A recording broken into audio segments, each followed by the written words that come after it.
Yeah, he definitely had a Restoration Angel. So Resto, and yeah, Resto and something else. Having some keyboard trouble. All right, so we've seen attack for 3. Yeah. He ate his. He ate the Bob. He ate his own confidant.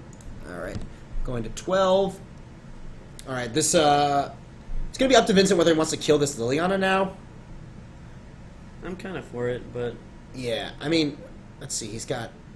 You might also just be able to ignore it, but yeah, that's sort of the question. Oh my god, you do the 4th colonnade? Yeah, you just got to start firing these up.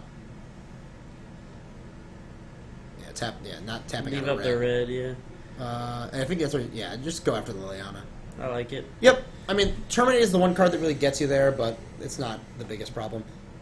All right, Dan, gonna end step exile. Sphinx Revelation doesn't want that to happen again. Oh boy, snap Sphinx's Rev. Yikes. The fact this is just a 3 is just so awkward. He needs it to get to 4 or 5 in order for it to be really scary. There's nothing else for him to eat.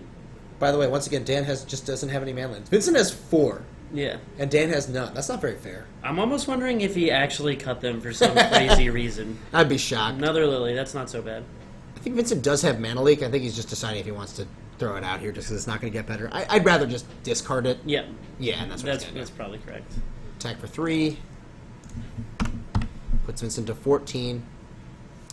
Now we start getting into maybe an interesting situation where it's possible Vincent is just supposed to go after the Liliana go after Dan instead of the Liliana, but I think you just get him off the Dan table. has no cards in hand. I think you just kill the Lily, right? Yeah, I think so too. Actually, you definitely kill the Lily because the Angel can also come down this turn. Yeah. Because he's gonna have just enough. So he goes tap 5. Yeah. Yeah, he'll have enough. Yeah, that's great. Or loot. Yeah, this is pretty great. A pretty great position. Well, Resto is a 3/4. It is. So you can ambush Viper the. Yes, you can ambush the Scoos. Eating Electrolyze and a Path and yeah. All right, so Dan still has 1 card in hand. Oh, he does have a card in hand. I didn't see that one. Unless that was a card he drew for turn. Is this the 4th Liliana? No. No, he's not. Yep. Oh wow, that is getting. 4. My goodness, all 4, and he's ticking up again. Discard Snapcast. I mean, that is the worst card in this scenario. But it's really awkward for Vincent. That's awkward because now he can't ambush Viper the Scoos. He had to discard it. Yeah. Just because it was that or discard the Angel, and he wants to play the Angel this turn. So do you play Angel EOT? Yep. You can also loot EOT and hope to draw a Kiki and just kill him the next turn. I think you just Angel. No, you can't do both. You can only do one. 1, 2, 3, 4. Yeah. Oh, he doesn't have triple red. Oh no, he does. He has. Let's see, red. Yeah, he's so he could do it, right? If he could like loot now and try. No, to if he hit looted EOT, he could have looted and then drawn into Kiki Jiki. Oh, and gone. Oh yeah, because combo. Kiki Jiki has haste. Yeah. Good point. But that's asking a lot. Let's see. So Vincent goes probably attacks. Let's see. I mean, I have to imagine you're activating a colonnade here. Yeah, you send. So if you activate Colonnade, you kill Lily, and you send Resto at Dan, and then next turn you attack him with Resto and Colonnade, and you're ahead in the race. The problem, I don't know if that's probably too. I think it's not terrible. I mean, I'm pretty sure your board beats a 4/4 ooze. Yeah, it should. You have 4 man lands. It's a 3-turn clock. You have a colonnade. Any land's a good draw because it lets you get closer to double activation. He's not quite there. Right. I think he's 1, 2, 3, 4, 5 animate. He's 2 lands off. Okay. Sorry, no, he's 3 lands off. Right, because it's 5 to yeah. Okay. Let's see. Yeah, this is a very tough turn for Vincent. I'm wondering what he is thinking of. Yeah, I'm not sure. Dan is in a rough spot, though. Dan needs to basically draw a spell every turn for the rest of the game. I don't think Dan can break off at any point. He hasn't so far. No, he's drawn Lily into Lily into Lily, so... I don't know what else you could really ask for. Something that kills a colonnade, I'd imagine. It's probably the best draw for him. Fulminator would have actually been good because it would make your Scoos bigger and kill the man land. Yes, so Fulminator would be great. Yeah. Fulminator would have been a really good draw. Alright, so Vincent is going to animate Colonnade. And let's see where he's going to send these. I liked attacking with both, but... Yeah, I don't really understand leaving it back. I really don't think you're going to be blocking this turn. Yeah, so I feel like you just get in the 3, but... All right, end step. Dan's just gonna eat some stuff. Get those bolts out of there. Untap. Let's see if he breaks off. Pretty sure we've gone through the full 4 Lilianas at this point. Yeah, so that's not a draw he can have anymore. Nope. See, the reason, like if Vincent doesn't block here, then, like, he is going to block. Okay. He must have drawn a bolt. That's got to be the card he has. Or a Helix? He drew a bolt. It's a bolt. All right. Just wanted to trade it off. This is a tough decision, though, for Dan. Like, does he eat the Resto now, or does he hope to draw... If he draws another Ooze, is it going to be too small? His graveyard is like a stack of Lilianas and terminates and lands. That's it. Yeah. Like all the 4 Verdant Catacombs or something. All right, so he did eat it. So let's go. It doesn't actually change the clock in either direction. Let's see if he also has a Kolagon's command. Is that what's happening here? He's tapping 4, 5. Is he just eating all of Vincent's graveyard? Yeah, he's just eating every spell.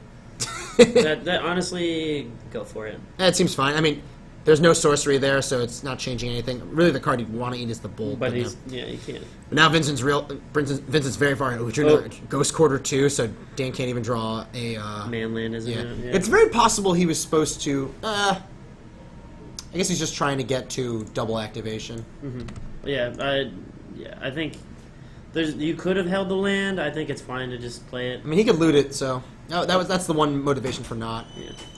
Attack Dan down I feel like 6. if he drew a land this turn, he might loot it. Yes. No Didn't, loot. though. Huh. Maybe it's a path or something. Attack Dan down to 2. Dan draws... Oh, I must have double Bolt. Or Bolt Kolagon's command? Double Bolt. Resto! Oh, that is brutal. Ugh. Yikes. And that's like not even... That just like doesn't even change anything for Vincent. That's like great for him. It blows out Dan's removal spells. Confidant, that's not going to be enough, right? No, not at all. He's dead. He needs to terminate. He's at 6. He has 1 card in hand. It has to be terminated. God, the inexorable force of Celestial Colonnade. And takes game. it down. Jeez. Celestial Colonnade just doing work. 4 lilies, 0 ravines. Yeah, exactly. Look, you can sometimes you only draw some of those cards. Sometimes you only draw your mythic rares. Exactly. You don't draw your regular rares. But yeah, Jeskai Twin taking it down. Yeah. Really impressive fashion. I mean, it's a deck. It's definitely not favored in this matchup. The Twin deck? Yeah. I think, okay, so this is what I was trying to describe earlier. Obviously, every Twin deck is in some way viable. I think in order of playability, I think Blue-Red Twin is clearly the best Twin deck. Mardu Twin.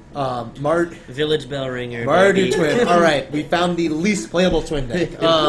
But it's, Blue-Red Twin is clearly the best. Uh-huh. It's the smoothest mana base. It's got, it's a proven contender. It's the best Blood Moon deck in the format. Rug Twin is probably the best. Rug Twin and Grixis Twin are both excellent tempo decks. I think the way that Rug Twin tends to work is that it's very much relies on Tarmogoyf to close out games, but it plays much more like a fish deck than actual Twin. Because you force them to answer your creatures while threatening a combo. Honestly, Grixis Twin feels more like a control deck than anything else. Yeah, I've definitely played against Grixis Twin several times and thought they were on Grixis control. Yeah, I mean, it's just the power of Tasigur.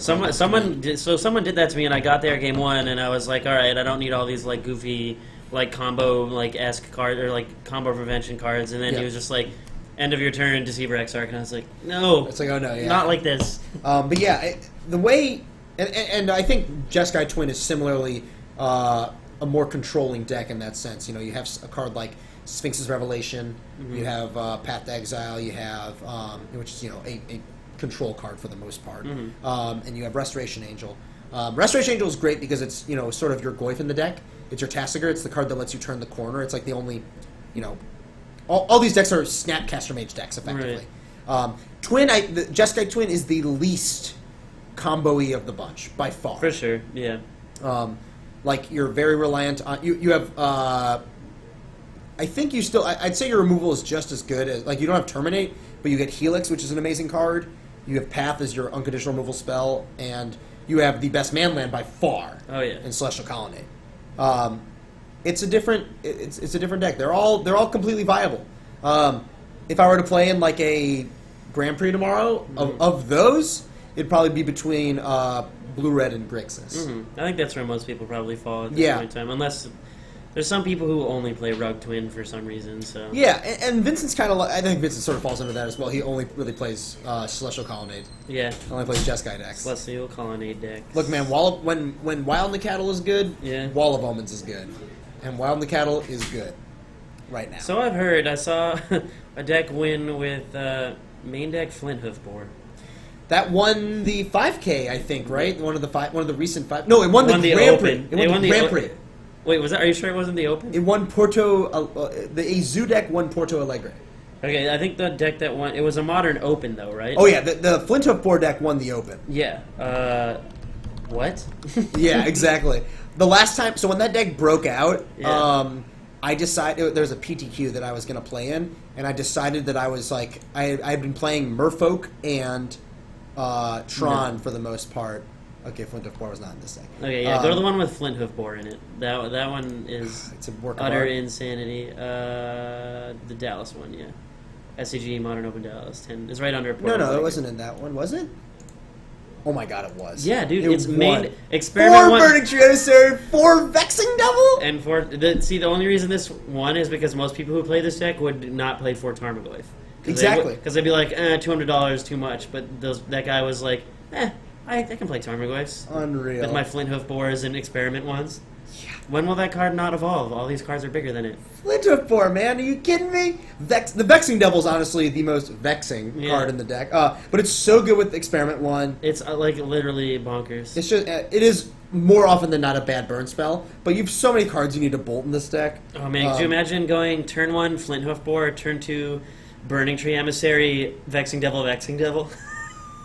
You can't do that. You can't do that. Sorry, Vexing Devil, Wild Nicatl, but like Wild Nicatl first. So you like evolve, Vexing Devil, evolve. Oh, sorry. Yeah, so Experiment 1 into Burning Tree, make it a 2/2. Yeah. Into Nicatl, make it a 3/3. Into Vexing Devil, make it a 4/4. 4/4. And then untap into Atarka's Command. Yeah. This is a great Atarka's Command deck. Oh man, I should be playing this. God, this is a aggro. deck that I cannot really see myself playing. I mean, it's a green-red deck. This deck also got quite a bit better when they unbanned Wild Nicatl. Oh, it sideboards Ranker just because you need it sometimes. I'm not sure if anyone's going to the blend for a Modern IQ next week. I'm definitely not. I think I might just take next weekend off just because I've been going to so many freaking tournaments. Although I'm probably going to play in a 5K on Saturday. Right. Why not? What else? The Accelerated Center. Yeah. Oh my god, I hate the Accelerated Center. I don't know. You can Uber there. I don't hate it. You can Uber there? All right. Yeah, Ubers go out there, which is why I was like, oh man, this isn't actually the literal worst. It wasn't the one that I didn't like was where they had Grand Prix Chicago. Rosemont? Wait, wasn't that even? No, Yeah. that one was even farther. Rosemont. It was off the blue line though. You actually take the train. Oh wait, no, sorry. Yeah, I liked the Grand Prix Chicago one better because it was off the blue line. Yeah, when they had the Grand Prix Chicago there, and then the one before that was at Navy Pier, which was. I wasn't living here when that one happened. That must have been sick. Was it? It was great. I could have walked there. Oh, that's even better. Yeah. No, I was living around here in Lincoln Park, and yeah, it was like right at Navy Pier, and I was with a bunch of my friends. We ended up like taking a cab, and I was like, this feels bad. But one of the days, like my dad dropped us off. Nice. I was like, yeah, this is right. This is what happens when you have like a hometown Grand Prix. Is that your friends come over, you hang out with like your parents. It's pretty fun. Yeah. I know like Cedric Phillips said anytime there's like a Columbus Open, he like goes and like hangs out with his parents the whole time. That's pretty awesome. funny. But yeah, Navy Pier was great. Yeah. That was a pretty fun Grand Prix. That's another Grand Prix where I played Soul Sisters. Wow. Path to Exile, man, you just can't put it down. The first time I played against played with Soul Sisters, I played against Affinity, and we went to time and drew. Yeah, the wow. I tried real hard to break through with my Squadron Hawks and just couldn't. The 5K on Saturday is a Premier IQ hosted by Nerd Rage Gaming, and it is standard. Get in now before the prize wall. Skepticism aside, we don't know. We don't know what's going to be on the prize wall. It could be better than it looks on the surface. Yeah, I think it's like kind of guaranteed to be better, because on the surface it doesn't look good at all. Can you save points from event to event? That's a really good question. Because if so, I have some Mishra's workshops to save up for. No, I mean, like, not actually, but you know what I mean. Like, that could be cool. I just want to get like 3 uncut sheets of Origins. Yeah. not for any reason. It's like impossible to sell those too. I don't even know. You gotta get someone who can NFC them and then like hit up those crazy people who buy those cards. Yeah, there's always like someone, or I could just make a bunch of miscuts. Well, that's what I mean. The NFC is non-factory cut. Non-factory cut. Okay, yeah. I'm not familiar with that. Some people are really into that.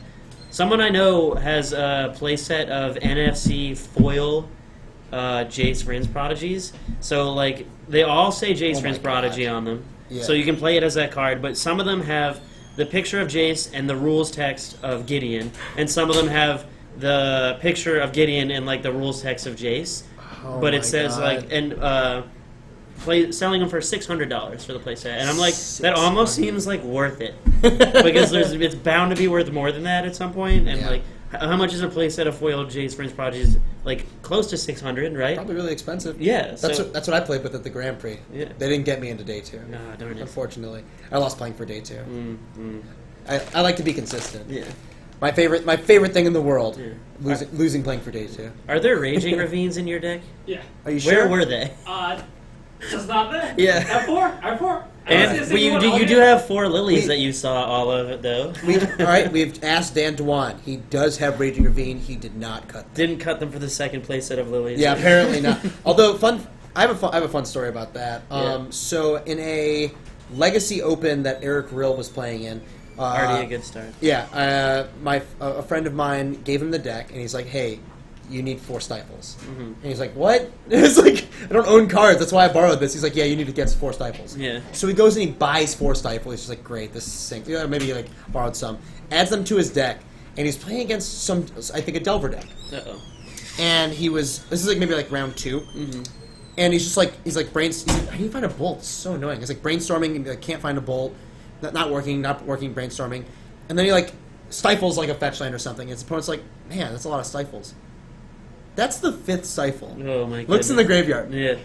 When my friend told him that he needed 4 stifles, what he actually meant was that he needed 4 bolts. Oh So he just like was playing with 8 stifles for 1 round. It was like, it's just completely messed up. Like, That honestly, he didn't know. Like he had no idea. And it's funny because it's like if I'm gonna appease the crowd that'll like cry something like stupid like cheater, but people who you be like, want the 4 bolts. Yeah, bolt's way better than stifle. I would much rather have 4 stifle, 4 bolt than be able to play 8 stifle. Exactly. Like 100 times. So much better. Yeah. Bolt's a far better card than stifle. If you've used stifle 8 times in a game, like that's not a You've game. done nothing in that Yeah, game. there's not even. If you stifle 4 times in a game, you're like what happened? Yeah, like why did you have 4 stifles? You're supposed to brainstorm them away when you have 3. Like Bolt is a much better card. Yeah. I feel like Rug Delver plays like a Chain Lightning sometimes because they just want a 5th Bolt. Yeah, exactly. Bolt is amazing. Yeah. It's just I just always thought that was so funny. He was so pissed afterwards too. He's like, I don't even want these stifles. They're not even good. But I was just explaining his Spy Kids deck to someone the other day. Spike, what a good with the name. Museum skin. Because someone was like, "There's no Overload card that helps your own stuff," and I was like, You'd be wrong. You're wrong because Museum skin is amazing."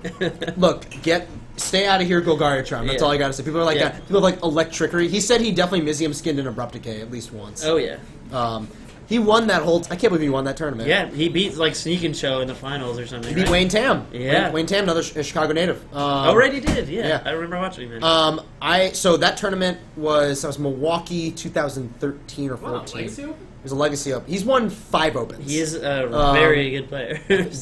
five. I think he won his 5th most recently, 5th or 6th. But he won this Legacy Open, playing 4-color Delver. Spy Kids. Yes, he called it Spy Kids because it had one Edric Spymaster of Trask. Yeah, but then it was the Spy Master and all of his little kids. Yeah, by the way, do you know whose Edric that was? It was mine. It was Nice. my Edric. It was from my cube. That's awesome. But when he put the deck together basically the night before. Like he's Good. just like, I want to play Delver, but I also want to play Young Pyromancer and Deathrite. And that was like how the deck became a deck. I just like all of his decks because they're like cube decks. Exactly. Do we have a Who's a good 1-0 player right now? It's not Dan. It's not Dan Dwan, I'll say that much. I didn't punk or with We didn't like you playing the Courser, that was it. Into the Did Mana Fouché League? beat Salgado or no? just like past turn. No idea. You have no idea. I'll go. Wait, I'm gonna go run and ask Fouché because I would love to see 8 rack. That deck is. I would also kind of like to see 8-rack. Hi, Steve Dang. Joining in the booth here, man, with this sweet backdrop. Yeah. Oh, man. Do you know who did make day 2 in Grand Prix Indianapolis? It was not me. It was not him. It no. was Steve Dang.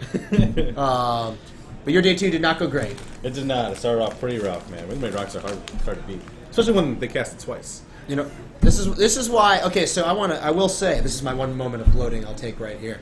I told all the people playing Jeskai, I was like, actually no, you said this yourself. You said, man, I really want access to a Wrath, and yet, no one played a Wrath in their sideboard but me. Nope. Ken Ketter actually advised me not to. He told me to play Despises, and then I cut the red. And then afterward, I remember I just won a match against Green White, and Justin Adams comes up to me and he's like, "Man, I wish you had told me about this Wrath." And I'm like, "What? You wish I had told you? Are you kidding? What is that?" But yeah, the sideboard planar outburst, man, it's great. It's fun. I think it's. Yeah, it's really good. Is that what you meant to say? It's No, amazing. It's fine. It's fine if you play. It's fine if you don't. Just say Phil was right. That's all I So need like to hear. anyone playing anything interesting lost, and so I got some random person who's playing Dredge. Much love to the lonely sandbar. Who's playing Dredge? I don't know his name. You should find out. Or you can put Fouché on camera. I don't care if they're 0-1. But, It was Infect versus 8-rack. That doesn't seem very Nope, never mind. Alright, so go find out names. Here, just... Oh wait, actually, I'm gonna ask Sherwin for the sheet because one of them is named Joe. Joe. The guy. Natali? Yes. Okay. Yeah. Who's- Joseph Natali. Alright, we'll figure that out. He did win. Joseph Natali did beat him. What's Joseph Natali playing? No clue, but he did beat his opponent. Micah. It's Micah. Micah Wineflash. And he's the one playing Dredge? Well, I don't know. Alright. We don't really know what is going to be presented to us right now in the rounds. But we'll hop down there and take a look. so I did. Actually, Natali is playing the Dredge Who's on what side? Natali's on the right. He's playing a Dredge deck. Yeah. Oh, I've seen this deck Yes, before. I've yes, seen him yes. play it before. Yeah, Barbuccio lost to it round 1. Nice. What was Barbusia playing? A good deck. Got it. Probably like 4-color gifts, I think. I love 4 colors. I would It's not not really inherently- describe it as a good deck. I would describe it as a sweet deck. There's a lot of good cards in it. It plays the card that got LSV back into Magic. What was that? Gibson Gibson Given? Given. Gibson Given is an amazing, amazing Magic card. That's one of my favorite cards of all time. Pretty comfortably. You remember when people were doing those like my 4 Magic cards or whatever? Yeah. On Twitter.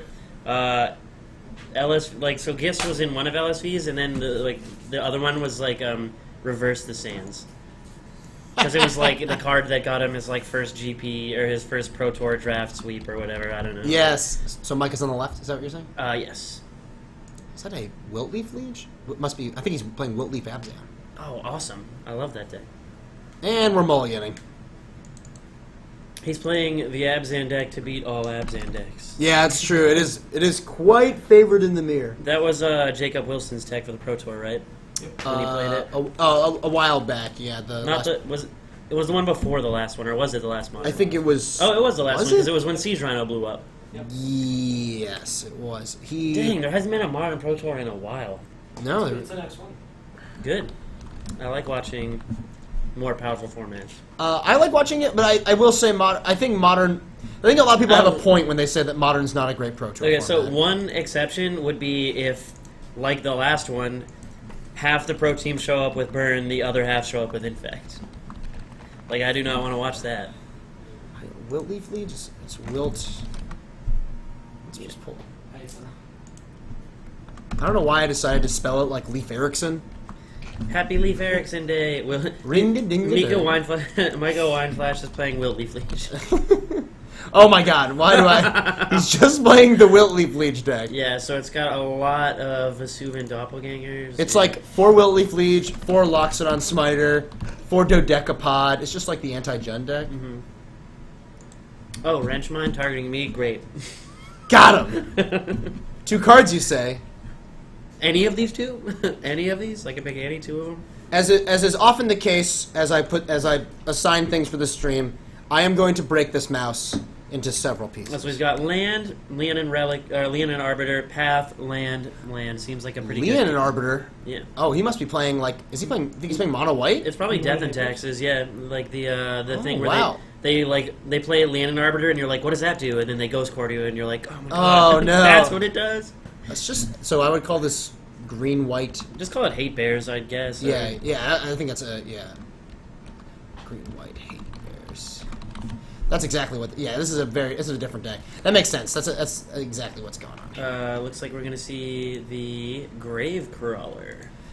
He crawls. He's great. Sam Black's invitational card.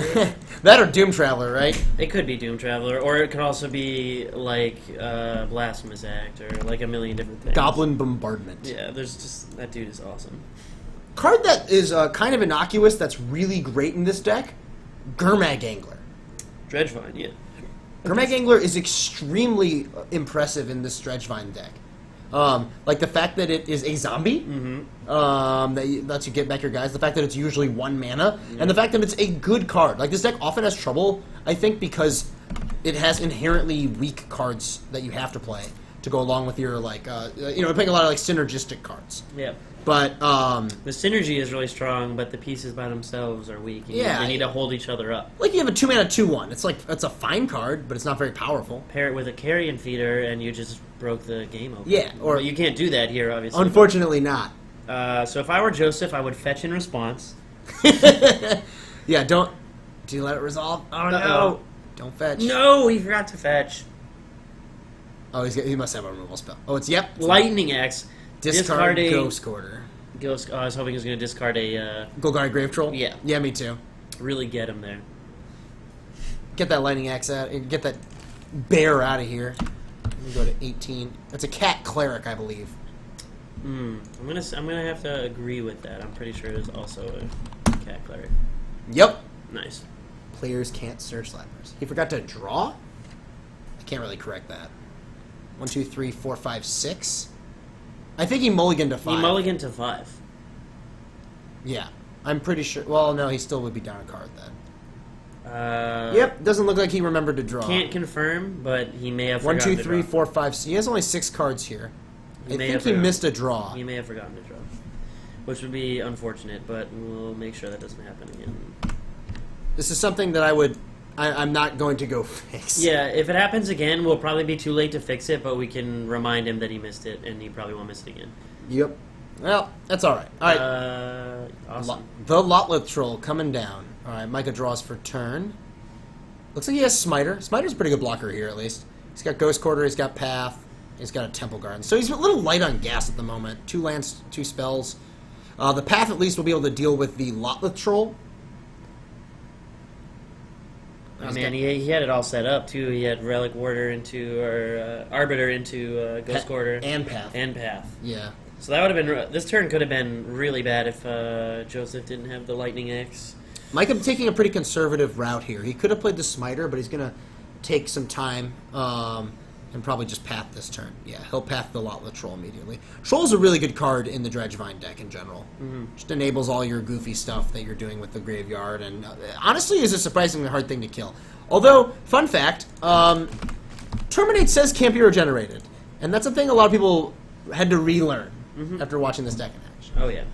Micah drawing Noble Hierarch for a turn. I have to imagine he's just going to empty his hand at this point. Alright, so there's Loxodon on Smiter. Big Dumb Elephant. Plays it tapped, so he's not emptying his hand. Very, very conservative play on Micah's part. I don't think he has much of a reason to hold it, honestly. I think you're much more likely to want the mana. I have to wonder if Gavany Township is in his deck. It's certainly a big reason to splash green. Alright. But I think playing the Hierarch is much better. Let's see what Joseph has for this turn. He has none of his dredge cards. Yeah, there's been 0 dredging. So far he's looked like a zombie tribal deck. I think he just has his Lightning Axe, Abrupt Decay. I think we're just going to see another Axe. So Axe, discarding, Vengevine. Vengevine, alright, so there is a card that interacts with the graveyard in ways. And it's in at least some way. Yeah. And an attack for 2. It's this lonely Gravecrawler. If he hadn't gotten his Grave Troll path, could he have gotten the... Oh, there's the Angler. That's going to be really tough. Yep. Oh yeah, Angler coming in. Angler's so good, man. Mm. Look at how big that thing is. Chapin was right. Yeah. Oh my God. Can we just focus? He was just incredibly correct. Yeah. Wildly correct that Delve spells.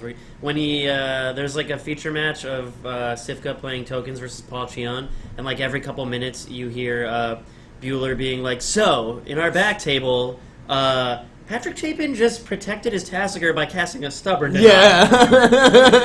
And then Rashad Miller, who's commentating, is just like, "No, he didn't. Like that didn't happen. Please stop lying to me." Yeah. It's a bold-faced lie. And it's like, no, that's. And he's like, real. also after that, he cast a Gurmag Angler. And a Mishra's Bauble probably somewhere in there. And it's just like... Single-handedly exploding the price of Mishra's Bauble, Patrick Chapin. Yeah. Probably bought a bunch of them. Ooh, I forgot about the match record. Oh, I'm real stupid. I just, like, hate using this mouse, so anytime I have to change something... It's a real pain. Alright, we see... Shump Block Shump City. Block. Not a huge fan of that block there. Mind Sensor. I think a very Preemptive. preemptive block on Micah's part there. He's at a pretty low life total. I think taking 5 is completely reasonable in this spot. It's pretty unlikely that Joseph has any reach in his deck. So he's going to Abrupt Decay the Noble Hierarch. Had Micah been on the play, his hand would have played out much better. Micah also, he could have... I think he just forgot to flash in a Mind Sensor here. Oh, yeah. Little, Is Joseph fetching? Yep. Alright, A little late. Yeah. Unfortunately for him. Yeah, we should have just not gotten a banner and gotten a new mouse. That seems like a good idea. Would have been it's a different investment. Yeah. All right. It's probably even simpler. It's like batteries for the mouse. I bet it's something like that. Mm. All right, we see an attack. For 7, gonna ambush Viper the Gravecrawler. It comes back, which is really frustrating. Yeah, because of the zombie. Let's see if Joseph... Oh, Joseph has a murderous Oh, cut no. anyways. Yeesh. A He's hard cast, he's and drawing a lot of removal spells this game. I feel like that could be why Barbuccio lost to this deck last round. That's- It's just all the removal. Yeah, he's playing... He got Lightning So Axe. he's got double Decay. Lightning Axe, Abrupt Decay, Murderous Cut. Honestly, this has got to be most of the removal in his deck. Like, Yeah, I can't imagine playing a lot more than that. Like, Lightning Axe is a sick enabler, and it kills almost everything. yeah, and like So- murder, like the first Murderous Cut is probably free. But even then, I feel like you don't want to play... I feel like you would play 4 Anglers before you played any Yeah, Murderous and it's because Cut. he hard cast the Murderous Oh, yeah. Cut. He didn't. He did not at all. delve Yeah. any... He could have delved a couple there. But He had the didn't, option yeah. to, but... Yeah. Um, Probably didn't feel like he was gonna get punished from the green-white deck, but you know, No. like I think Joseph just looked at his sideboard and said, no. I he was don't, like, just "Ah, don't, I need don't even need it. He probably just only has combo hate there. Like, what is actually even scary out of Micah's deck? He might also not know what Micah is doing. Micah didn't do very much that game. Yeah, I mean, you saw the His deck didn't Brilliant do much Arbiter Ghost Quarter combo, and you saw an Aven Mind Sensor. None of that really interacts too favorably with what Joseph is doing. Joseph's just attacking. Just Yeah. attacking with, like, giant idiots. Yeah, he's not doing a lot of. I mean, there are fetches in his deck. There's probably not a ton of them. Mm-hmm. Even though he is kind of you don't really need as many when you're playing actual dredge cards to fill your yard. I think he's still playing probably 8. Okay, yeah. Like you still want to fix your mana. Yeah.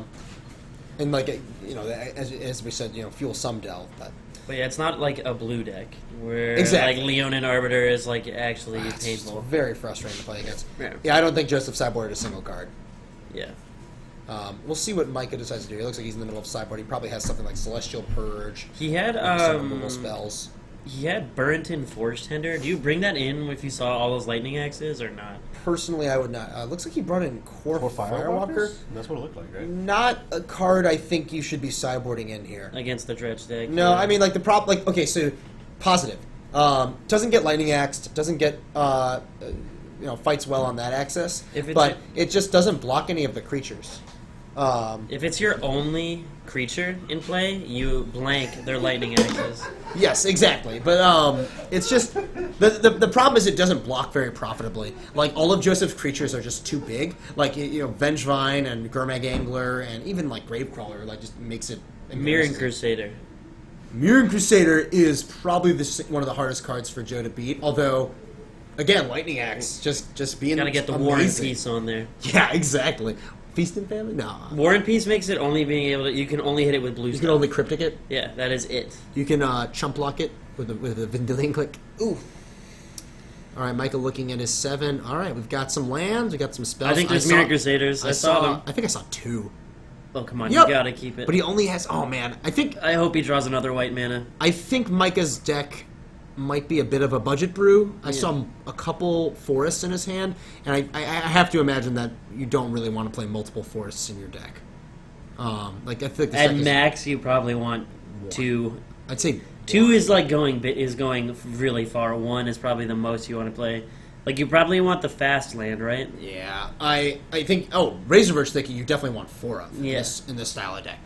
Probably a couple Horizon Canopies. Yeah. Like Horizon Canopy, I play a ton. Yeah. That card is ridiculously underplayed. also costs about as much as Savannah. Oh wait, no, I heard it went back down. For a second, it was like $75. Oh my goodness. Which is how much Savannah is. Modern, also. not a cheap format. Let no one ever say it is. Although, Escape Shift is like the price of a standard deck. I did hear that. Oh, okay, it did go down. It's 57. It was like 75 like 2 weeks ago. David, Jason Grixis Twin Shell sounds great. I love Jason Modern, and I think Grixis decks are the perfect spot for it because you get both. I think Jerry Thompson talked about this in an article. You get both red spells. You get like Bolt as cheap removal in Kolaghan's command, and you get black sort of as the discard to pave the way for Grace for Jason. So Joseph set up a good turn where he Faithless Looting and pitched a Vengevine and a Gravecrawler.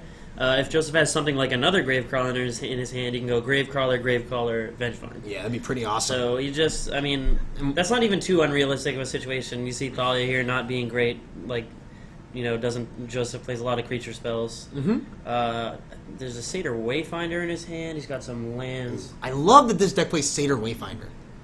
I think that's what's coming down. Yeah. It's fine. Let's see what he can get in the yard here. Alright, we see Faithless Looting, Blood Crypt, Overgrown Tomb, and Lotleth Troll.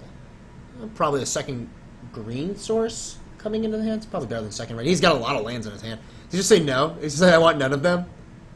Yeah, he just said leave them all in the graveyard. I like it. Probably just wants them all in his yard for delving purposes. Because it's modern, he has them split up by land, spells, and creatures. Hey man, you don't need them to be in the specific order. Graveyard order is irrelevant in the modern format. There are no what's the card? Graveyard order matters cards. Nether Spirit. I was gonna say Corpse Dance. It was Corpse Dance. That's the one I was trying to think of. Shallow Grave. Yep, all that business, not in the format. Shallow Grave is so flavorful. I like a lot of the cards that use it, but I don't like them. Boom, there it is, the Crusader. Yeah. Functionally, I don't like them. Yeah. All right. Yeah. Oh, Elves in Modern is good. It is a good deck. Mm-hmm. Kind of fell out of favor. I don't ever see it anymore. Yep. But it's totally reasonable in a good deck. Like attacking for lethal on turn 4 or 3. On 3 sometimes, yeah. Like that's like as quickly as Legacy Elves does. Turn 2 Elvish Archdruid is a really, really, really powerful play. Yeah, exactly. Play green, white, black elves. Now that's aggressive. I saw a green black elves list that looked phenomenal. Mm-hmm. Shaman of the Pack style. Yeah, and 4 Abrupt Decay in the sideboard. I like it. All right. Pretty much any time you can throw Abrupt Decay in a deck, it's like why not? It helps a lot against Twin as well, which I have to imagine is a pretty tough matchup for the elf deck. Spellskite? Yeah, Spellskite's great, but I figure Bolt into any Clasm or Anger the Gods with all these dispels and all that garbage in the Twin deck can be pretty rough to fight through. Mm-hmm. Can't play Elspeth Knight Errant next turn, unfortunately, because of the Thalia. There we go. There's the Gurmag Angler that is stonewalled by the Mirror Crusader. All right, this one's coming down for 1, 2, 3, 4, 5, 6, and 7 off of the Lotleth Troll, and then Gravecrawler. Gravecrawler will be replayed, which will trigger Vengevine. Yep. All right. It's still a pretty good turn here. It's a good turn, but we're not attacking through any of these creatures.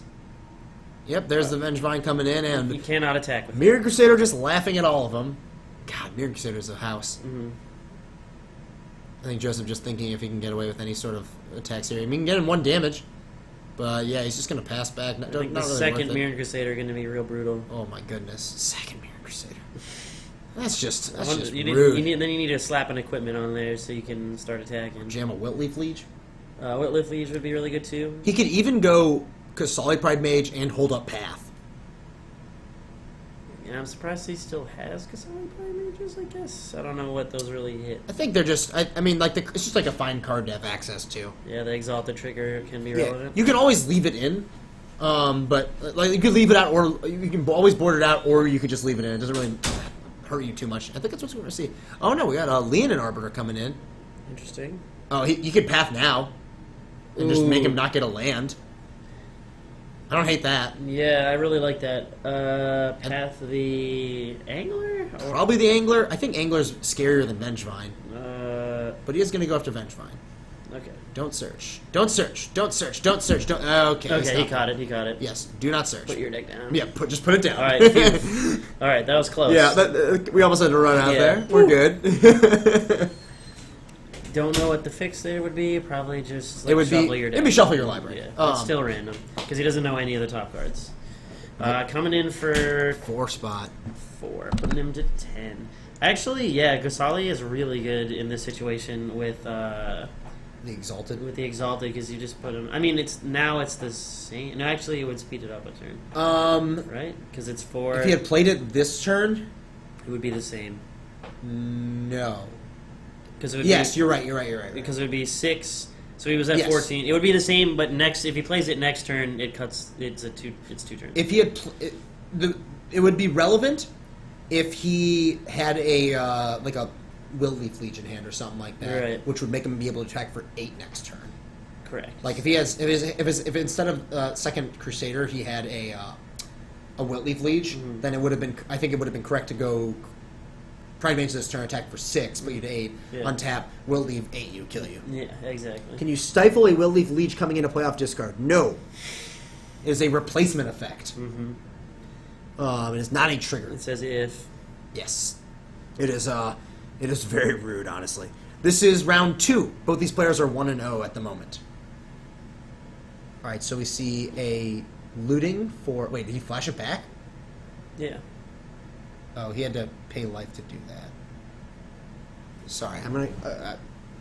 I should probably go... Should I double check life totals? What did he have to pay life for? He must have had to pay life for that flashback, for that loot. I'll be right back. Because of the Thalia. Oh yeah, what?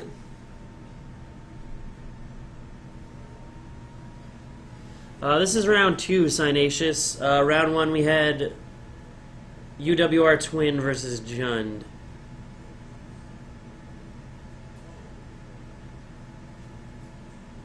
Phil just checking with the players about the flashback on Faithless Looting. There is a Thalia in play. They are being stopped right now. There's Phil. Yeah.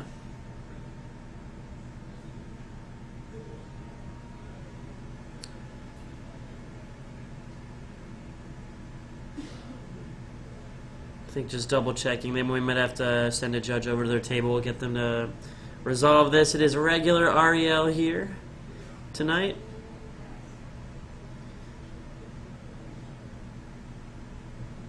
I've seen a lot of people playing these kind of hate bear style decks in Modern.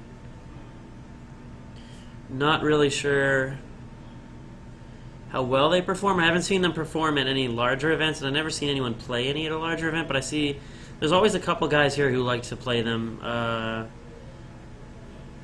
saw there was one person here who played them for a while that was like a junk style hate bears deck. That was pretty cool. Reading is tech. It is important to read cards because they explain what they do.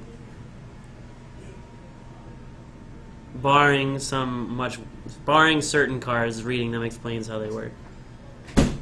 Alright. I have a ruling. Alright.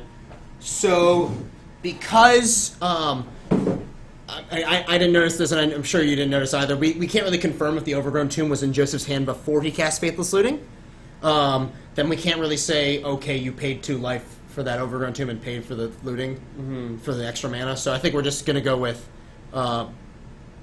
It's already happened. It's just missed. Okay. Just not maintaining game state. This is regular REL, so not the biggest problem, but yeah, it's just this is a thing that happens all the time with Thalia. Yeah. In every format where people play Thalia. All right. So second Mirror Crusader, Joseph has to kill one of them, or he is dead. And he probably has to kill both, or else he's dead. But yeah, this is a really tough spot to get out of. I think he only has Murderous Cut in his hand, as far as removals. I didn't see any red cards. Yeah, he already no Lightning Axes this game. So. Nope. I mean, it's Lightning Axe is a really good card in this deck. It's basically Swords of Ushers for lack of a better term, and it's like it's even better because it's an enabler. Yeah, it's part of the engine of your deck where you pitch. I'm assuming there are dredge cards in his deck. Well, we haven't seen any. I haven't seen any at all. I haven't even seen him draw one. It's possible there just aren't that many dredge cards, and he's just playing. It's just like a full-on Vengevine deck, but I have to imagine there's something like that available. I mean, it's just it feels like you don't play Lightning Axe without playing 4 copies of Golgari Grave Troll. Yeah, exactly. Like Grave Troll and I feel like it's just Troll and maybe just Imp. Sure. Yeah, you don't need Thug and all that stuff. No, it's like Troll, Imp, Vengevine. Do you play Bloodghast? I would assume so, but it is not a zombie, which is kind of annoying. It's a vampire spirit. Vampire spirit. That card would be would make this deck really busted if it was a zombie. Yeah. I feel like there's definitely some crazy stuff that would happen with Great Crawler and a sack outlet. Oh yeah, it sounds really gross to me. All right, we'll see if Joseph can get out of here. I think he's just got a handful of removal spells that do not kill a 2/2 with protection from green and black. You should play you could play Brood Butcher and sack your Brood Butcher. Do you think he has a Touch of the Void in his hand? I don't know. But, you can sack your Nether Spirit, your whatever we were just talking about. I can't remember that. Oh, yeah, Brown Skill for the burn matchup. Everyone loves a Golgari Brown Skill. Oh, yeah. 2 life. Oh, yeah, and it looks like Joseph's going to pack it in. We're going to go to game 3 here. He just didn't have anything that could kill a Mirror Crusader. Mirror Crusader, real fun card. Mm-hmm. Either you kill it or you die. My friend has a fun story he likes to tell when he was playing Death and Taxes in a tournament in Legacy, and he beat a turn 2 Inferno Titan because he strapped a Sword of Fire and Ice on a Mirror Crusader. Can't lose. Yep. So that would be 4. So that's 8. That's 10 a turn. That's 2 turn clock. Yep. Yes, it is. Oh wow, that's scary. Sword of Fire and Ice is great. Yeah, weird thing that's going on now in Standard. This is I read an article the other day that said this is one of the most expensive standards in the last 3 years. Apparently, I've heard even further. It's the most expensive standard since Cobblade. Yes, that is. Yeah, that's what I heard. I said it's 5 years now. Yeah, that's 5 really years ago? old, Jeez. but still, So when you think about that, it's okay, the Cobblade deck is what Esper Stoneblade is now in Legacy. Yeah, basically, just the Esper Stoneblade deck. But I don't see any of these cards. It's weird because these cards that are currently in Standard, they're not really internal cards outside of Jace. Yeah. Jace is... And even him, he's great. fringe play in Modern. I think he'll just see more and more play as we go so on. it's definitely a progressive thing, because people, were saying, well, yeah, only there's the fringe play in Modern. But then a lot of the answers to that are well, that's just because people are slow to accept that these certain cards are really good. Yeah. People played 3 Jace the Mind Sculptor in their standard deck, which is clearly wrong. Maybe not clearly, but No, I'd say clearly. Yeah, you're supposed to play 4. Just play 4. It's like when people weren't playing 4 Gitaxian probes in their blue decks in Legacy. Or when people were playing less than 4 probes in their Delver deck in Standard. Yeah.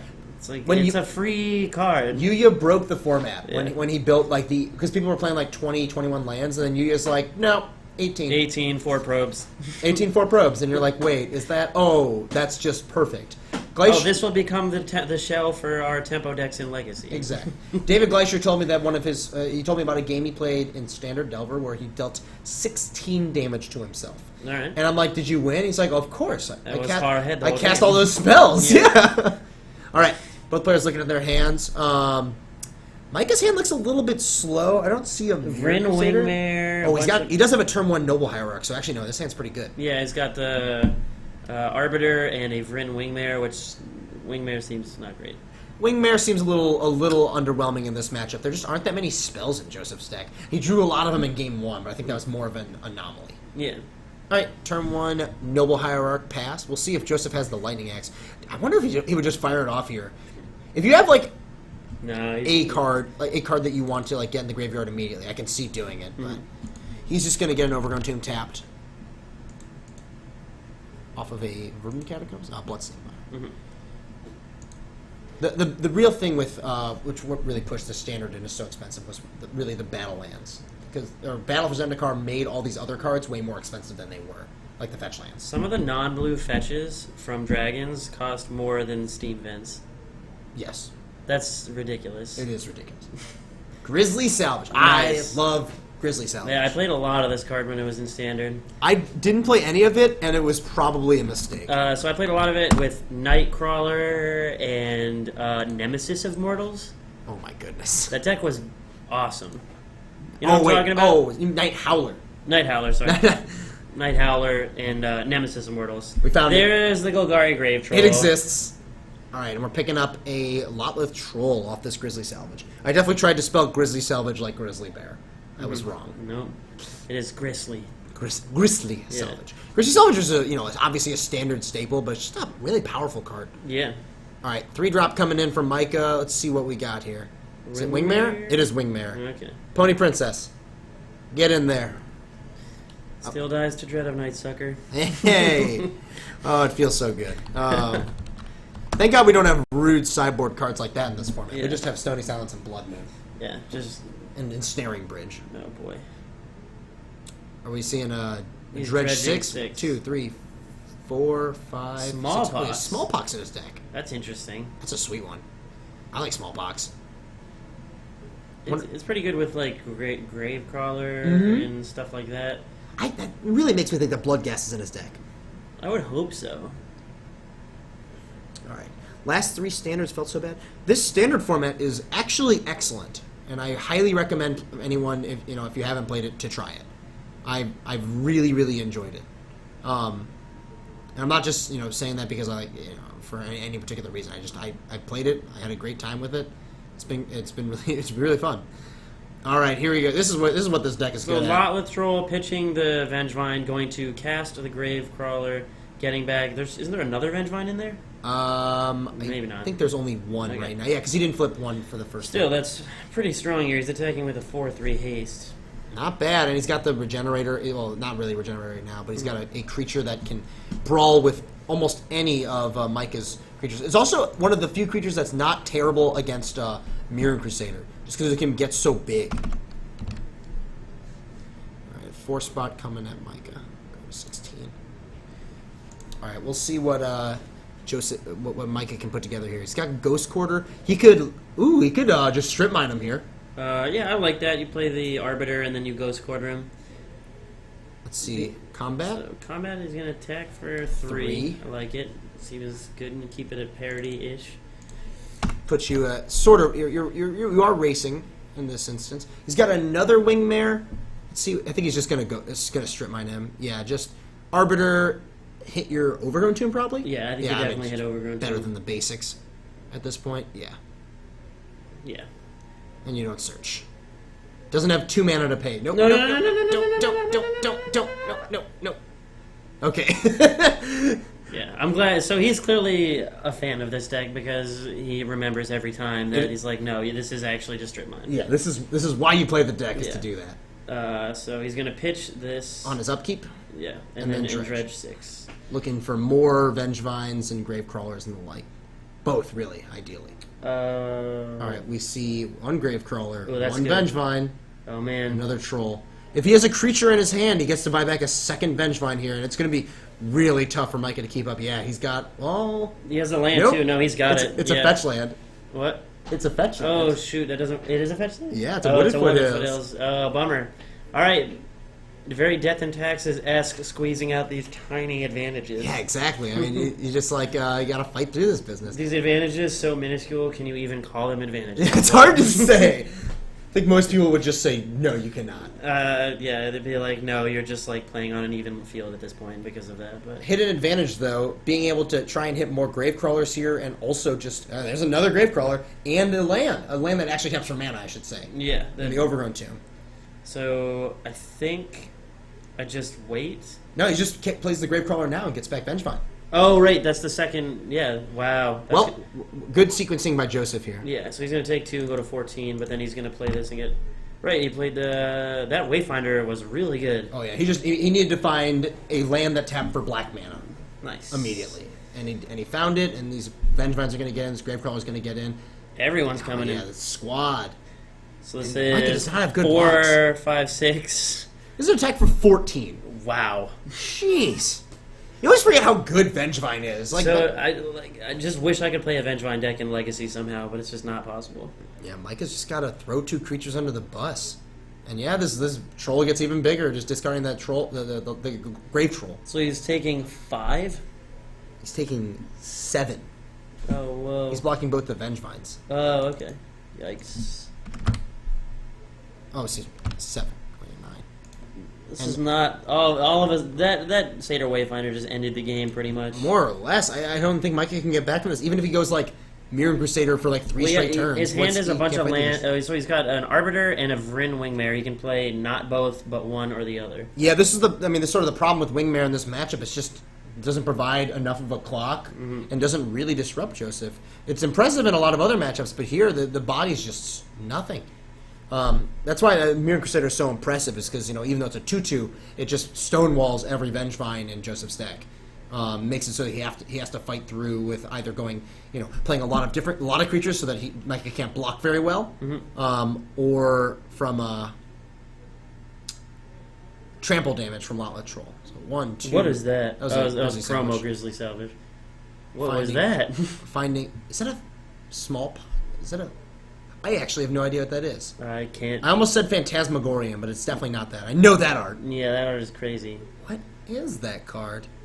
It's a creature. If anyone knows the top creature card in Joseph's, wait, It's coming back. What is that? is it Nether Trader?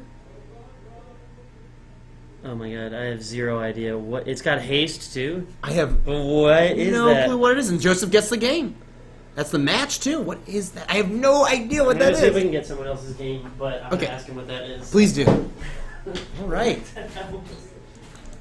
I honestly have no idea what that creature was. I would love it if someone could tell me. But yeah, it's so strange. In any case, that's gonna be this match here. Hopefully, we can get another match on camera before the end of the round. But it's possible that we are out of games at this point. We got 17 minutes. We probably have at least some other games. Oh, what is that creature? I'm looking at the art. I've not seen that ever before. It's a Chupacabra. I don't buy it. It's a good guess, though. All I can tell is that it's a black creature that comes back from the graveyard, and it has power and toughness.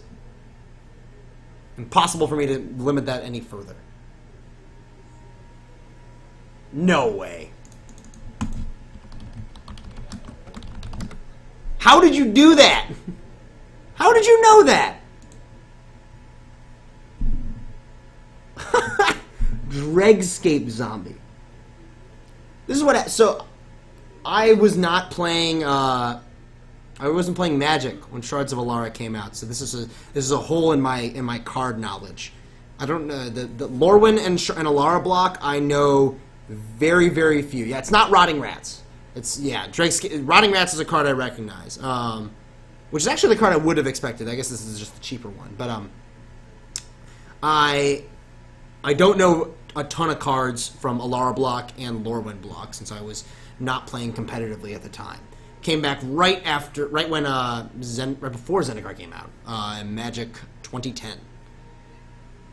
Good times. Even went to my first Grand Prix. That was sealed Magic 2010. I did not do well. Not even standard playable Dregscape Zombie. Look here. It attacks for 2. You can't really complain. I think this is the card that I liked seeing in that sort of spot. Rotting Rats is actually a pretty sweet card. It's not quite Ravenous Rats, but it enables all your lets you it's another discard outlet that you don't have to always rely on Lotleth Troll and Faithless Looting. This is sort of more impressive version of that that card. In any case, Dredgevine getting things done. 2-0 now. See if we can close things up. Oh no! Stop hitting my camera. Oh, this is killing me.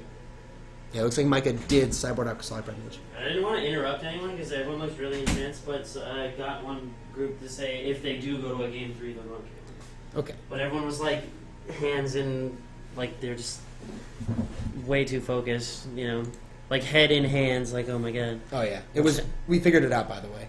Some Dredgescape zombie. Yeah, it is. It is a yes. It is exactly that. It is a zombie you can unearth. It's a 2/1 with a cost with 1 to unearth it. I think it's a little worse than Rotting Rats, though. I'm a big like Rotting Rats is strictly good.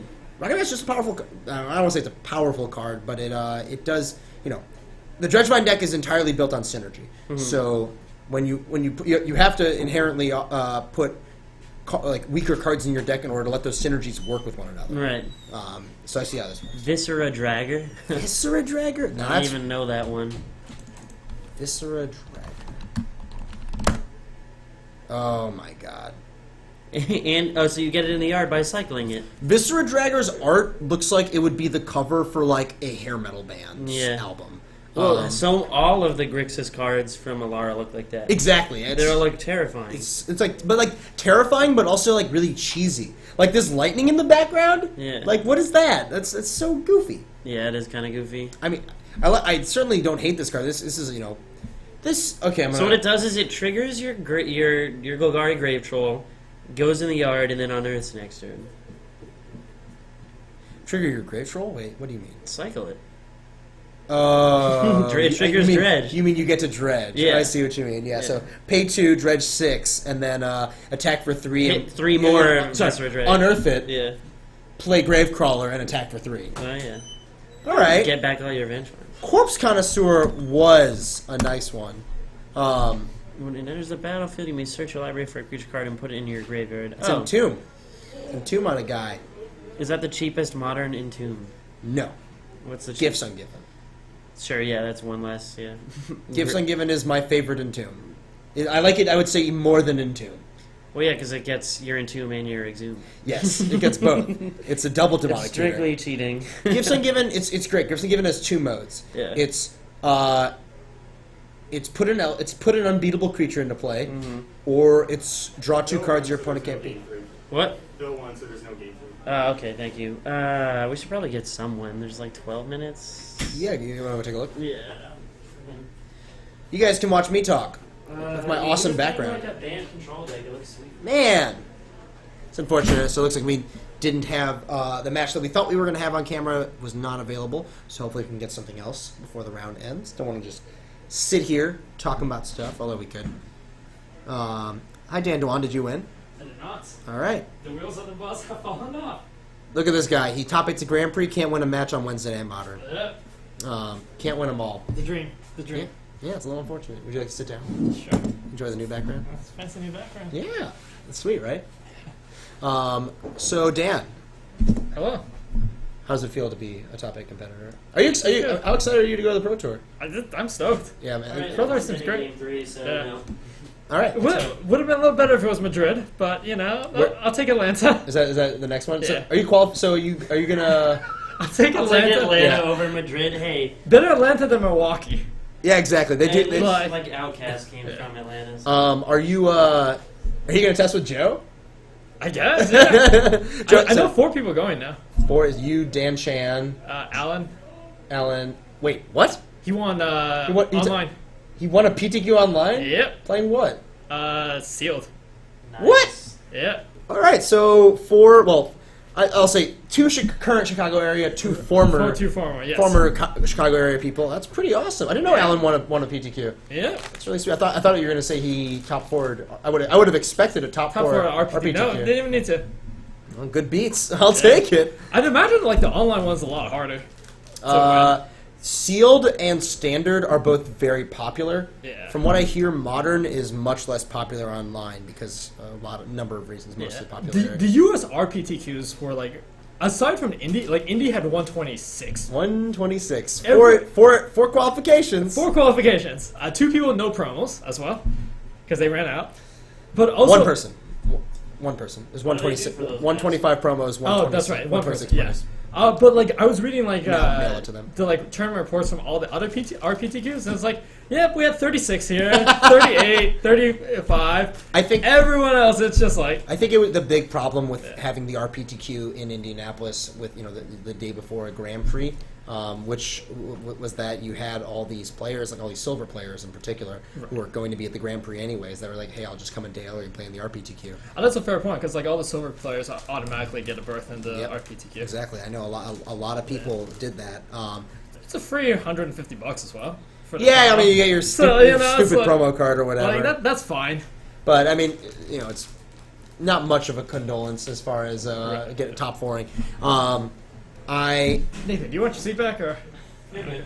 but yeah, I haven't heard. I actually have no idea what they haven't posted any deck lists, so I don't even know what did well. Oh, yeah, no idea. I'd like to know.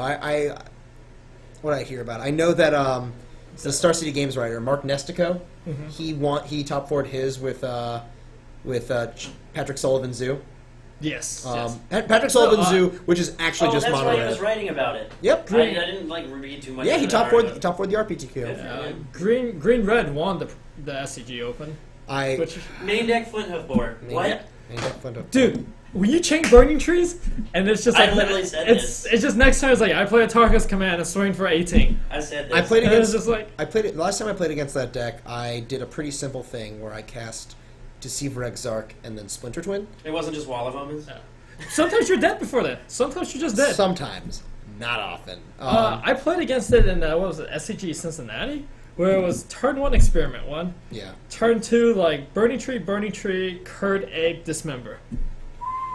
And turn 3, a Tarkus Command, and it's just like, yeah, you're dead. It is, I think, easily the best Atarkus command deck in the format, Yeah. and I think it's favored against a lot of other like those sort of decks are generally favored against Burn in particular because they present more creatures. And usually, the more creatures you have, the better you are against a Burn deck. Right. I can see it having trouble. Like the deck that used to put this deck down is Pod. Yes. Like, Pod is exactly the kind of deck that would just, crush these decks by just grinding them out, playing a million Kitchen Finks, playing a million... It would never have a chance. Yeah, playing, Voices of Resurgence and stuff like that, but that deck doesn't really exist anymore in the same sense. You have, the Abzan Company deck, but that's very different. Right. And, I mean, even just in general, I think this is the fewest voices we have seen in the meta for a very long time. Voice of Resurgence did win the Grand Prix in Porto Alegre, though. That's fair. That's fair. In I the mean, Zoo Voice deck, is a great card. Yes. Voice is a great card. In a Zoo deck. There were four Wild in the Cattle decks in the top 8 of Porto Alegre. That says a little something about Modern these days. Well, I think the weird part is the 0 Splinter Twins. Yeah. That is weird. Frankly, I think that's something to be said about the local metagame. Sure. I think but 0 there's- into 32. Yeah. Top Really? 32. There was 0 in and the top. Zero? That makes Zero. almost. That doesn't make sense to me. 0. 0. That's Weird. This is shocking. That is shocking. Twin's dead, everyone. Yeah, that's got to be it. Well, I mean, I'm sure there will be no copies of Twin in the top 8 of Pittsburgh except for the winner. Yeah. Yeah. It'll be fine. I mean, Jund is kind of on the rise. Jund is not particular. It's not bad against Twin. It's certainly good against Twin. Yeah. Although there are a lot of people. I think you can build your blue-red Twin deck to be favored against Jund post board. Yes, the problem is you're just almost always going to lose game 1. Right. And I mean, if to do that, you need to look a lot more like the Grixis Control deck. In which case, why aren't you just playing Grixis Control? I don't necessarily agree with that. I think you just turn into a blue-red Blood Moon deck. You turn into basically Yes. post board. You board in your Blood Moons. You board in Keranos. You board in maybe Jace Architect of Thought if it's the card you're playing. All the value cards. Yeah, All the value. and then you just sit there and roast Goifs and don't counterspell many things. Yeah. I like that it's Keranos now and not Batterskull anymore. Keranos is nice. Batterskull got a lot worse once they printed Kolaghan's command. Batterskull's just unplayable. Well, I mean, Pretty didn't much. Yeah. before Just straight Keranos, unplayable. it used to be Batterskull, Yeah, right? exactly. They would bring in that as their like 5 mana like trump card. Well, there was Yep. always a Keranos. There was always at least one. Yes, right? but and Batterskull sometimes would you show also up, bring the yes. Batterskull. Yeah, but then people Yes. like I just played against it a lot, and then I stopped playing against Batterskull, and I was like, yeah, that's. I played Batterskull in almost every deck I played in Modern for a spell. Yeah. Great. I mean, like, It used to be yeah, it used to be great. Yeah, it's like how do Now, if you pay 5 mana for an artifact, what the heck are you doing? conceding. You're like, conceding the game. kill it and return Goyf. If you don't also have like a Darksteel Forge in play, it's like Yes. Is that artifacts are indestructible? Yeah. Yeah. All right, let's look up 9 mana. Going deep. Going deep. 9 mana. Yeah. Folks, do not play this card in Modern. Don't Yeah, even think about also, it. like, they apparently think it's mythic rare quality because it was only a rare in Darksteel, so But it's a mythic rare in Magic 2014. where it was highly playable. This is certainly a card I would never consider playing. Yeah. Yeah. It's just not. I mean, what if you played Lattice as well? If you played Lattice, Yeah. this is okay. You could play Blood Baron instead of Batterskull, but I Oh, think that's interesting. I have a. Let me just look up Blood Baron right here. It's pro black and white. So here's Blood Baron of this Copa. Yeah. I don't know. Blood Baron just doesn't look like a very playable card to me. It's just not very powerful. Liliana usually says hi. And Liliana, it's just like, Tarmogoyf. Let me ask you one question. Are indestructible enchantments hard to remove, or are creatures hard to remove? Indestructible enchantments You are sure? not hard to remove. Sorry, are very hard to Are remove. you sure? Sorry. If you're wondering, I have pulled up a copy of Blood Baron. Yeah. This is what Blood Baron is right here. This is what I see. it does have lifelink though. Oh, my mistake. Yeah, it does have lifelink. Does it draw you cards and deal damage? Does it draw me cards? No, it does not. It also doesn't tap for 2 mana and is colorless. That's true. I feel so bad for Dirkwood Boar because they keep I- printing cards that are better. In what was it? GP OKC. When I played against Matt Ness, he was on Blue Red Twin, and he would have lost the. He scooped like in turns. He would have lost the game from decking because he drew that many cards off of a combination of Desolate Lighthouse and Keranos. Folks, you heard it here first. You heard it here first. Desolate Lighthouse. You can draw cards and you're still going to lose. Yeah. Because Knight of Souls Betrayal is really good against Twin. Yeah. They're You just- need they're- 2 cryptics for that one. Yeah. Once it's in play. You got to bounce it, and then you got to counter it on the way. You need cryptic plus Snapcaster or double cryptic. And often it's hard to assemble those cards against the Scavengers Thoughtseize deck. Yeah. Shockingly. Shocking. Knight of Souls Betrayal is a really, really good card. It's. I don't know if it's good enough to like put 2 in your sideboard, but like. I think it's pretty hard to get away with playing 2. Yeah. I think like Because it's clunky, but like when it's good, it's so good. yeah, but you just can't ever draw 2 copies of it. Yes. You can't draw 2 copies of it, and I don't think there are quite enough matchups where you want it. Like the plus side is that with Knight of Souls Betrayal, it's exceptionally good in matchups against some of the top decks in the format. In particular, it's you know, if you can get it into play against Twin, it's extremely good. It's basically, in fact, literally can't beat it. Apparently, They have to kill it. No, they just make Spell Sky really big. Yep, that is how. That's That's the how they thing. have to win. Yeah, that's the only win con. If you resolve Knight of Souls Betrayal, they have to just make Spell Sky gigantic. Yeah. Alternative. Affinity also has an extremely hard time beating this card. So it's it's an absolute slam dunk in those matchups, and those are big enough decks that I would basically always want. I would love to have access to the card. Well, I mean, I've noticed. Well, it's great against like kitchen fink nonsense as well. And Yes. decks that run lots of birds, elves. It's great against. Yeah, just and like that kind of. Oh, but nonsense. elves it is. Yeah, it's pretty good. Elves is pretty good. They can counter it. Yes. By playing an Archdruid. Sure. They also like Rex Sage and blow it up, but Yeah. It's also a 4-mana disenchant against black-white tokens. Sure. You play this, and they're like, I have 2 intangible virtues in play, and you're like, all right, fair point. It is a little unfortunate. This is legendary, though. I would like if it's stacked. You say unfortunate. Yeah. I say I'm thankful that it's. Well, I mean, you have Curse of Death Souls. Yeah, I was gonna like, say you can just play. You can play go like up one 3 up. of these. Yeah. If you're Like two completely people, like, psychotic four at in least. turn. All right. So it looks like we're For all almost the done. hilarity. Yeah, I think, look, Knight of Souls Betrayal is a card you would almost always, especially in Jund, you would always board it in against a tokens deck, but it's just not the end of the game. It means that if you draw your Abrupt Decays for the for their like anthems. yeah, that's yet again why Gideon Ally of Zendikar seems so good in that deck. Impossible to mess with emblems. Sorry, impossible to mess with anthems in the form of emblems. You can't search for Knight of Souls Betrayal with Bitterheart Witch? Oh my god, are you serious? Wait, why? Bitterheart Witch only gets a curse. Alright, we figured it out. Curse is way better. Curse of Death Soul. I would be a little more excited if it did not cost 5. Why not? Why? This seems perfect. So here's what you do. You go... I got excited because I saw like, one in black. What, One in black. and Death Touch? Yeah. Death Touch. All right, fine.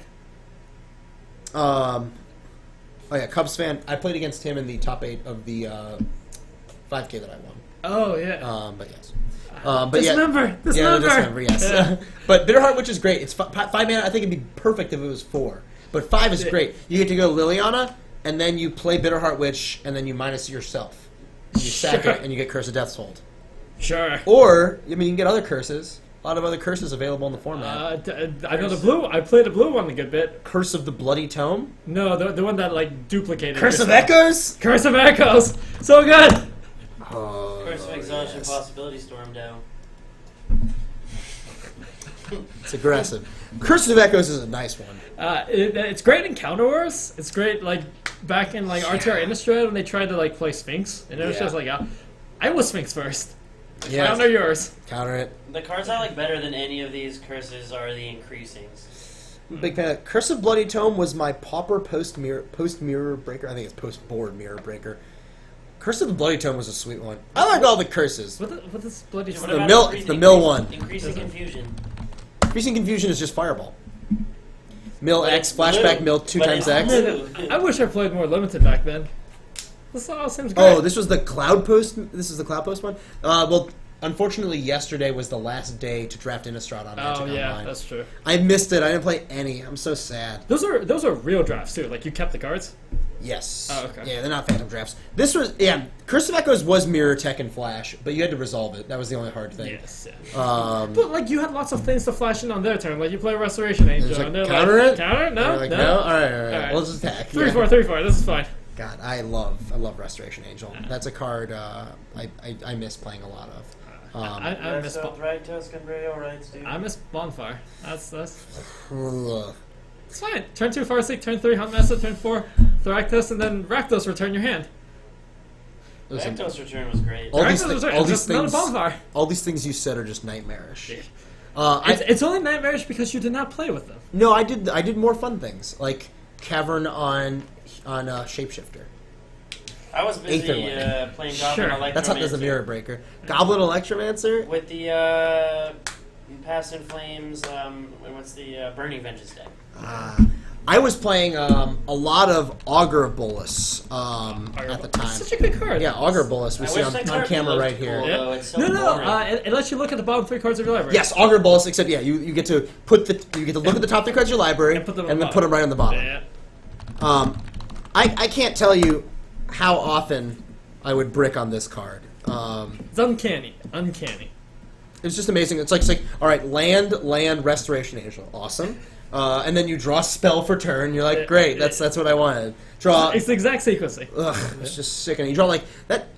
The blue decks back then were pretty interesting. They had a similar conundrum as standard blue decks in some aspects. In particular, all your counter magic was bad. Yes. All of it. I mean, Syncopate was okay. No, Syncopate's always You mean wrong. Stinkopate? It was fine. Stinkopate and Trash of Wills? Well, everyone was trying to do everything on curves, so sometimes Syncopate just Force Spike was No, fine. Syncopate was good specifically on, just like Clash of Wills, is specifically good on the play. Yes. Against Once. specific decks. Yes. Right. Like playing against Jund, for example. Syncopate turn 2 Farseek, their deck falls apart. Yeah. Syncopate was rough. You played like Essence Scatter a little bit. Dissipate was the 3 mana counter, but you never played 4 of them. Rewind, I always played 1 of. Sure. Just for the value of going Rewind into Resto. But, like, you did have the benefit of, like, that was a period of time where you could just play 0 win cons and just drown yard them to death. Yeah, that was a much better So, deck. like, than you this could, one. if you wanted to go control, you could do, like, full control. Yes. I play. Yeah, like I know there was a version at the time that was blue-white, splash only Drown Yard. Yes. Didn't play any other black cards. I think Matthias Hunt actually he won a PTQ playing this deck. It was like 28 lands, 3 or 4. It's like maybe 3 Drown Yards and a fourth in the board or 4 Drown Yards, and then just blue-white cards and then a couple black lands. Counter. It's probably Snapcasters. Snapcasters. Yeah, probably. Yeah. But maybe Augur Bulls too. Sphinxes. But you're just never beating down with these cards. You're not even attacking. Right. You just play them. I remember playing a blue-white black control, an Esper control deck that played, a couple Snapcasters, a couple Restoration Angels, Augur Bolus, and I still would just, even when I was ahead, I just wouldn't attack. There's no point. Like, you're so far ahead, and you chip in for what? Two a turn? You get like one attack before they, but like even then you're just like, I'd rather just hold this back in case they have haste creatures. Yes. But then you just, you wait, and then you cast a Jace Memory Adept, and you go 10. Yeah. 10. Game. I hate losing to that card. I like Jace Memory Adept. I don't know. Maybe I'm just rose-tinted glasses looking back, but like that standard, like all the decks were so good at what they did. Like A little bit, yeah. like the Naya Blitz was pretty much the green-red aggro deck you see which you see right now Modern, in Modern. yeah. Except, it's just Your insane. control decks, like that was when Snapcast was printed. That's when you had Sphinxes, right? Like they were the full card control. Yeah, I think it was less. I think it was even less so than the for instance, like the deck the that Ivan, blue-white, the one that yeah, Ivan Flock won the Flock's, Pro Tour. yeah. Yeah, like that's the most controlling deck I've seen in a while in a standard format. Right. Literally 0 win conditions. 0 win cons, yeah. Sorry, your main win condition is your opponent conceding. Yeah. Or, I mean, I played even Fluxless for a while, and Same. it's weird when you play in the mirror. Because, you're all Jason's, the way you win the game, you take their vial, Take their elixir and don't take cast their it. elixir, and don't cast it. And it's just like, okay. All right, that's it. Let's That was just fun. keep playing. Yeah. Are you gonna deck? Are we gonna keep doing this? Yeah. Are you gonna ultimate your Jace? And just you keep a hand of 6 counter spells, play all your land, and your elixir. And then just that's the only thing that's relevant in this game. I think the card I miss casting the most out of these control decks by a pretty wide margin is this one. Think Twice. You can play Think in Twice Modern. is a beautiful card. I do not think it is powerful enough to play. It's just a weak magic card. It's better with Goblin Electromancer. Sure. Still does not make it playable. Fair man. It's like build your own divination. Yep, that's exactly what it is. Except you got to play a bear to get there. Yeah. It's just That never stopped anyone. that's true. Played some bad creatures in some of these decks before, but yeah, I think Twice is just it's had its day in the sun. Yes. I'm sure Guillaume Wafotapa will be qualified for the next Pro Tour, and that he will show up with a deck with 4 Think Twice. Good for him. I can see it. So the Pro Tour you're playing is Modern. Yeah. Does that make you happier or sad or what?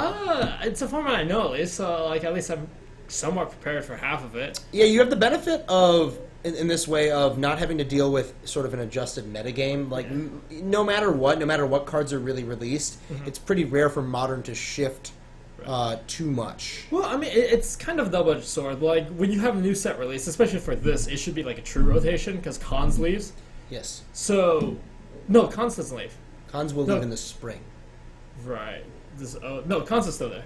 Yes. Yes, okay, never mind. But, like, for a lot of Pro Tours, like, when it's a brand new meta, like, that's where you can get your biggest edge. If you're on a team that actually makes a good deck, like, you can just be, like, 75 against the field. Yeah. Just because, like, their decks are garbage and yours isn't. Or if you just manage, I think more importantly, if you manage to accurately predict what other people are going to show up and counter. Yeah, whereas this is like, everybody knows what the good decks in Modern are. No one's going to bring something that was like, aha, this is, I broke the format. Yeah, exactly. I broke the format. It just doesn't work like that in Modern. I will say I fully expect Ben to see both Amulet and Goryo's Vengeance banned before the next Pro Tour. I can see that. I would be very Okay. surprised. Alright. All We're right, playing against Script Check. Okay, cool. All right, I'll good get luck Nathan next back. round. Yeah. we have a temporary Steve apparently. Yeah, we all like me better anyways. Is No, Nathan, I do. Is Nathan picking you like you better? Is that what you're saying? It's true, I do. Is Nathan picking around for us? He is. Well, this is a question that is maybe inappropriate. If someone offered you a bet for whether or not Amulet was going to get banned, the deck in some way, not necessarily the card Amulet, Sure. would you take that bet before the next Pro Tour? Before the next Pro, when's the next Pro Tour? The next Pro Tour Modern. is It's the Atlanta, modern right? one. It's in Atlanta, right? Yes. I feel like it's almost Yes. certainly getting banned. One of those absurd turn 2 decks should be banned. I think both will. Possibly. personally. It's very possible, yes. So it's Yaga. Oh, who's Rustin? Rustin Adams. It's Justin Adams. Oh, Russian Adams. The one himself. I see. I get it. I understand I can now. barely read it, though. Yeah. Yeah, they should ban Bolt. That'd be pretty fun. What would you buy? Yako. I would not be surprised, especially if it has a good showing. This is If for it's round 2, though. Oh, Yako? Then Yeah, he's. Oh, thank you. Who's he playing against? I don't know how to spell his last name. Yakov Kelm. Matthew Cartier on All right. Grixis Twin. Oh yeah, he's been playing a bunch of Grixis this win. All right, let's hop down to the feature match area when this mouse turns back on. Hey. All right. yes, if it does have a good showing in Pittsburgh, I would not be surprised at all If Summer Bloom got banned? Yes. Yeah. I'll certainly be playing it. I really want to build the deck, but I don't want to build it right over against it. Me neither, for the same reasons. The Grishol brand deck actually, it already had a chance to get banned, And it didn't. And it didn't. Yeah. So And neither did the Bloom I deck. think they decided that the results were not enough Yes, to That's fair. to justify it. Yakov's on the left, right? correct. Yeah. Man, Yakov's got a great name. That is a good name. I would also be very happy if they unbanned a bunch of cards. That would be really cool. Talked about this a bunch, and I think I would love to see some of the more abusive cards in Modern released, because I think in the context of what we see in the format, they're just not that broken. I do like formats that are made fresh by unbannings and new cards. Yes. I dislike formats that are made fresh by banning cards. Do you know what Yakov's playing? No. All right. I have zero idea, actually. I forgot to ask. I didn't want to be like, hey, where are you on, dude? When You he's sitting across gotta ask him when he's sitting away from his opponent. Yeah, I'd be like, hey, where are you playing? all right, we have. But these guys are both 2-0. I couldn't find any other 2-0 players. Like, everyone is 1-1, except right. for these guys. Well, let's see how things are going. I mean, things are clearly going well for both players tonight. Yeah. Grixis Twin sometimes does its thing. It's a powerful deck. Just a very, very good deck. Unbanned Chrome Mox is maybe not one I'm That's interested not a in good doing. place to start. I would start unbannings with Bloodbraid Elf and Jace the Mind Sculptor. And Bloodbraid Elf and Ancestral Visions. Yeah. I think Jace is also on a similarly unbannable level. I would really like to see what happened with if Jace was in Modern, because I would assuredly try to play 4. Yeah. I would definitely try to play 4. I'm glad I have 4, just in case something did happen there. I see Inkmoth It's Nexus. Affinity. Yeah. It's Affinity. All right, I'm gonna fix the camera real quick. Classic Modern matchup right here. Affinity versus Grixis Twin. That's the Affinity old Affinity Twin matchup. Let's first bring the most important card up, anyways. Our good friend Cranial Blade. Cranial Plating. Ancestral Visions is not a broken card inherently. It's slow. Yeah, it doesn't happen until like turn 1,000,000, right? Mm-hmm. Oh wait, sorry. It's got to be like up a little bit. Matthew Cartier. Yeah, so Matthew's fetching a basic swamp. Shuffling. Just start with Hypergenesis. The format will figure itself out. I like your attitude. Are we good now? Yeah, it's fine. Yeah, that's much better, actually. So, Inquisition from Matthew. Looking at a hand of Blinkmoth, Mountain, Darksteel Citadel, Master of Ethereum, and Glare card. And Glare card. And, yes, my favorite. It's the filler card you sometimes get in booster packs. Oh, yeah, the blank one? Yeah, he's playing with one of those. All right. Let me see. The Inquisition goes like probably taking this. He's taking that card. Oh, it's a Ravager. It's a Ravager. Yep. Seems like the good choice there. Good He pickup. doesn't really have anything to do on his next turn. He's got he can't cast the Master of Ethereum. Draws Spellskite. Ooh, I've seen Spellskite pop up in the main decks of Affinity before, and I think it's completely reasonable. It's pretty good here. Matthew can also try to ignore it by just playing a regular my fair God. land. It's pretty fun. It's just so funny when you draw a main deck card like a card like Spellskite against like a twin deck. Yeah, they're probably just very. Oh, there's a Jace Vryn's Prodigy right there. Ooh, see, does show up. Yeah, he's been playing that ever since the first time I played against him. He was like turn to Vryn's Prodigy, and I was Yeah. like, oh, okay, nice, you're doing things. Serum Visions. Finding Serum Visions and Pluto, topping the second Serum Visions. the reason I think you want to unban both Bloodbraid and Ancestral Visions is because they go in different decks. And I think making like multiple decks powerful is better than making like one specific kind of deck powerful. Another thing is that I just think an important aspect of whatchamacallit, an important aspect of that card of Ancestral Visions is that it just doesn't work very well with Snapcaster Mage. Like, I think that's like the danger there. It's like you don't want to make Snapcaster way better than it already is. It's already the best blue card in Modern. One of the main things I was talking with someone about when we were trying to figure out with Ancestral Visions is like, wait, can you flash it back with a flipped Rinse Prodigy? And they were like, nope, it has no casting cost. Yeah. Okay. Can't it's cast not it. It's not abusable. No, it is not abusable So- by either of these cards. Yeah. Either Snapcaster or Jace Prince Prodigy. I think it's just Can't fine. put it underneath an Icecron Scepter. Like, If you want to Bloodbraid into an Ancestral, whatever. I don't care. people do that in Legacy. Yeah, and they- Waterfalls. And it's never been very good. Yeah. I just don't see that happening. You have to... So much has to go correctly. Yep. I mean, you just have to get very lucky. That's what it comes down to. Rinse Prodigy in play. There's passing back to Yakov. Bappins, I strongly disagree. I think Cruz should never have even been played. I think we could have seen how broken Cruz was without playing a single game with it. Yeah. It was just so absurd. Thoughtcast for 1. Oh yeah, tapping the Spellskite. drum and the Spellskite. And there's plating. There's the plating. There's also a Vault Scourge. Vault Scourge, which is perfect with the plating. 1, 2, 3, 4, 5, 6, 7, 8, This is huge. 9. Okay, this is, by the way, almost Infect Lethal next turn. Isn't it? It's almost Infect Lethal this turn. God, this deck is ridiculous. Yeah, and he's tapped out, so that... Okay, so This he is just, exactly he just why emptied his hand. Yeah, this Cole empty my hand, attack you for 1,000. Jeez. Oh my! Like, is he just dead? No, he's not. He's not just dead, but it's very close. Artifacts he hasn't played is 1, 2, 3, 4, 5, 6, 7. So this is the old 14-point swing. Jeez. Good God. This is his 3rd turn. 4th turn. Okay, fair. Ugh. This deck is 4th turn on the play. ridiculous. I mean, what do you want? The only thing that it could be an etched champion, I guess. Like so whatever. can't even have the only option of blocking. Yeah. Yeah, Matthew's like, I won't take 14 this turn. Because he has the out of drawing, Deceiver Exarch Twin. Like, Yes. Win. You can still tap it down. Yakov does not have double black at the moment, although he should next turn. And if he doesn't, if Matthew doesn't do anything this turn, he's definitely gonna have double black. Oh yeah, he's just gonna be dead. Yeah. He's gonna be able to now Instant speed. infect him out with Spellskite backup. Yes. Draws Exarch off Serum Visions.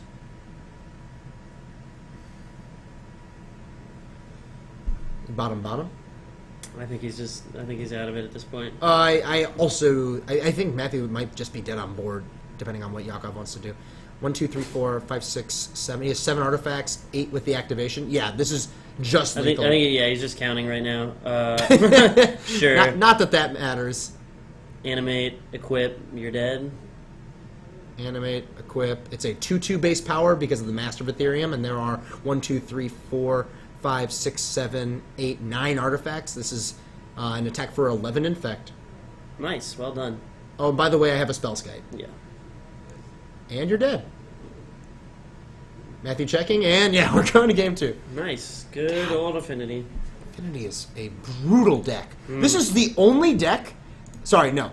There are 2 decks that are effectively still around from the first Modern Pro Tour that top-aided. One of the decks won that first Pro Tour, and it is on the right. Yeah, it's Twin. Twin. The other is Affinity, right? Which, yep, also top-aided. There were 3... I'd say there's maybe 2.5 of these decks, because the other deck that was in the top 8 that lost in the finals was Zoo. Although that version of Zoo basically died out for a long time.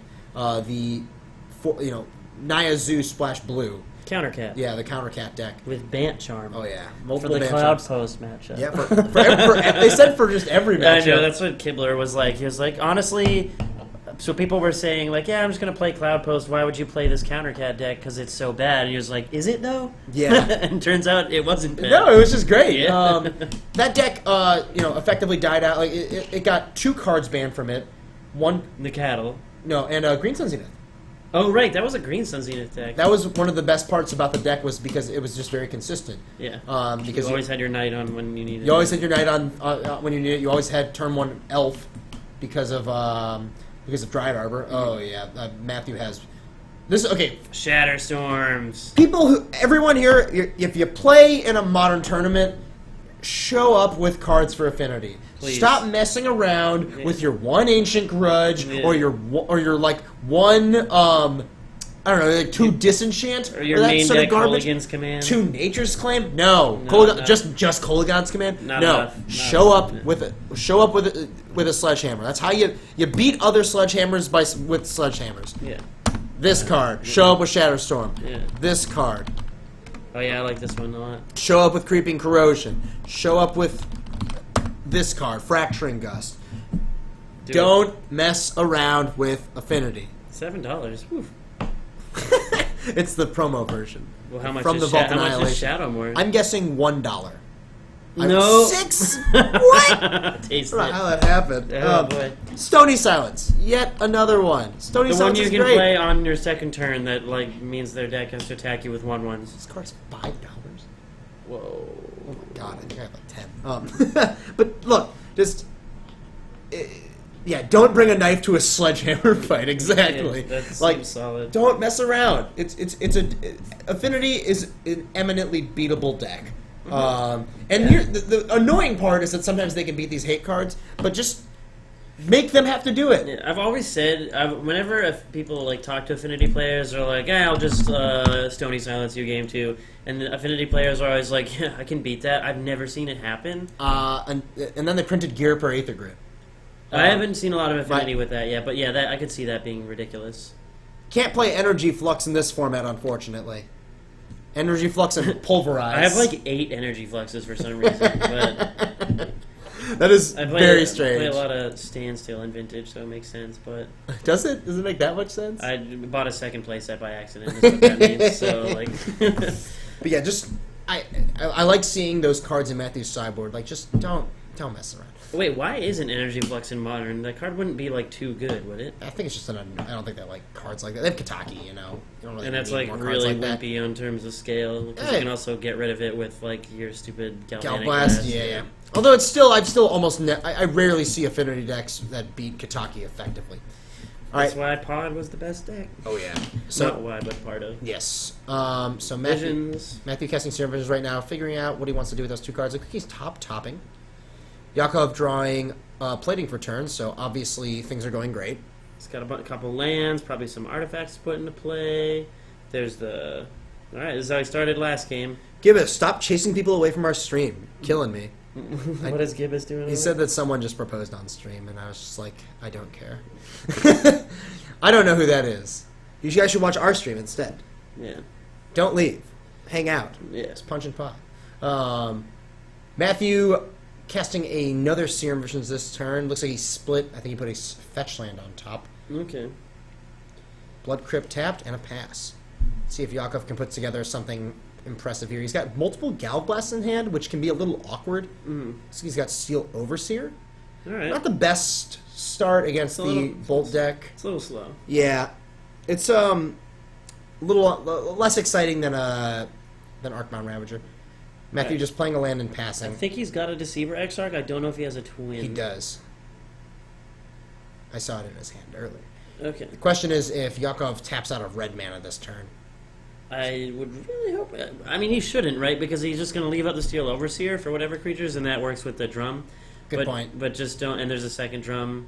There's the plating. And a pass. All right. All right, so this will be fine. So- There's a Deceiver. He's with the trigger on the stack. He's going to Gal Blast it. I like I like the just toss Get the this toss trash it. out of here. Get out. Put your Come on, you really thought I would keep a hand that would lose to that? Put that stinking horn turtle in the yard. Yeah. All right. So it looks like Matthew specifically topped that fetch land because he needed the second red source. For his twin. Yeah, that's solid cantripping. That is how you do it. Yeah, there's a swamp here. I think we're going to see a Kolaghan's Command this turn, taking out both Plating and Overseer Yeah, before it can get an activation. That seems Value. pretty great. Yeah, that's a very good Kolaghan's Command. very good Kolaghan's Command. I respect Yakov tapping his cards in. Oh no, that's a second land. Oh no.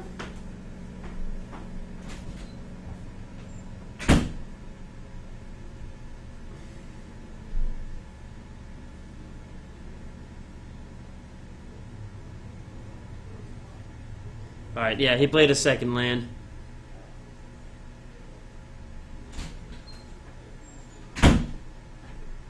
CVM just proposed to his girlfriend on a stream? Oh, okay. All right, Matthew drawing for turn. Inquisition. Whoopsie daisy. Oh, so he animated the... I missed this. He attacked with the Blink Moth. They still play both? Yes, absolutely. He Is killed him it- with poison last turn. Well, I know they still play Ink Moth, but I didn't... How many Blink Moths do they play? 3 or 4. Okay. They're just, like, worth it to do? Mm-hmm. Because of the evasion and stuff like that. Inquisition is a Gal Blast and a Dismember. You take your pick. Oh boy. Probably the one that goes upstairs. I think you take Gal Blast here. I wonder if he has Tassiger in his deck post board. You can't cast the Galvanic Blast, though. That is a thing. He can animate the ink. Yeah, sorry. Yeah, you can't but really you cast can't it, but do it efficiently. if he wants to hold up, he can't attack. Mm-hmm. But he's not gonna attack. Yeah, he's attacking again. Yeah. That is just weird. These roundabout ways that people play. Matthew's just playing a land and passing. Is that another drum? Oh, Mox Opal. Okay. Mox Opal. This is the slowest beats I've seen in a while. Out of Affinity. Yeah, I think Matthew was supposed to take the dismember there for sure. Mm-hmm. I think so as well, but I said, nah. You're right. Like what he said, like about the colored mana being an issue because now Yakov doesn't have to worry about holding back his Blink Moth. Yeah. Because So at least then you make him not attack ever. yeah, I mean this is an exceptionally slow clock. Oh, he shocked himself for the Watery Grave. I did not notice that. Thank you. Yeah, I definitely think he was supposed to leave him with the Gal Blast. Because then he's not really clocking. Looks Alright, like you drew a Deceiver. he also has Kolaghan's Command. So you can get rid of... I mean, I think what you end up doing is you just play the Exarch and start attacking. He has one card in hand. You can make him discard it. Oh, yes, that's great, yeah. I think you, I think you just pass then. Or you actually, no. I think do you it just make him now. discard it now because you want him to specifically discard that card. Yeah, I think you main phase this Kolaghan's Command, make him discard the Dismember, kill the Mox Opal or something inconsequential. And I mean, the Mox Opal does represent red mana. Yeah, don't... Okay, he's doing it now. Keep doing it? Fine, So whatever. it's going to go, you discard and destroy Mox Opal? Oh, no, get back Exarch. Sure, that's good enough. Plays around him drawing another removal spell, doesn't, so you should have this in the bag. Yakov could have done to play around this is he could have just held that third Darksteel Citadel. And I think that would have been wise. Just not letting Matthew get value. Yeah, that's a little frustrating. All right, so here's... Well, he's going to get punished for making that, but not doing so. So he's going to go Exarch, tap down Blink Moth. Yakov, nice little bluff there. Went to tap the drum, and he's like, no, I'm just kidding. And yeah, Matthew just goes for it anyways. Alright. That's correct. Just jam. Make him have it. And we're going to go to game 3 here. If he had held the land and just kept up Gal Blast, Kolaghan's Command would still be good because he so he would play the Deceiver Exarch, it would get Gal Blasted in his next turn, he couldn't do it again. The problem is Yakov. I don't think that's true though. I think because what Yakov would do is he just wouldn't cast the Dismember. Like Matthew has Exarchs, but he would just never cast the Dismember until they went for the twin. That's true. Yeah. So I think Matthew was right to make him discard, but if Yeah, Yakov if had held the land, it would have been much harder. Yeah, this game would have had a couple more turns in it probably. Yeah. All right, we do get to see game 3 here. Nice. Man, this card really messed with Modern. Yeah, not immediately, and then all of a sudden. It's been Get really impressive. $13 rare from a set in Standard. Insane. It's a small set. It is the small set, yeah. A lot of the commands have gotten very expensive. That's this is what happens. So Ojutai's command, best command. But I like it. yeah, it's my favorite one. As people, a big point that was made is that because of the cards in Battle for Zendikar, specifically because of the battle lands, it really made people have to play like a lot of decks play between 8 and 12 fetch lands, and so the fetch land demand shot up, and that made those cards much more expensive. Yep. And because the decks are playing a lot of different colors, all these multicolored cards got more expensive as well.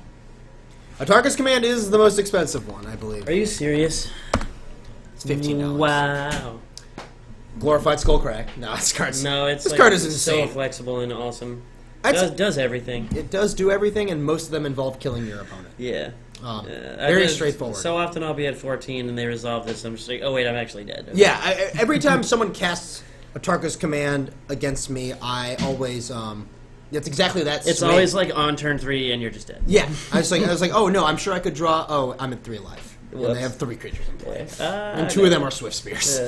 Whoopsie daisy. It's You mean they don't put a land in the battlefield? And, no, not yet. Even when they do that, sometimes you're still You're just even dead. more dead. Yeah. Yeah, when they put the land into play, something's gone horribly wrong. Yeah. landfall. I will say, Ojutai's Command is the 3rd most popular command in Modern.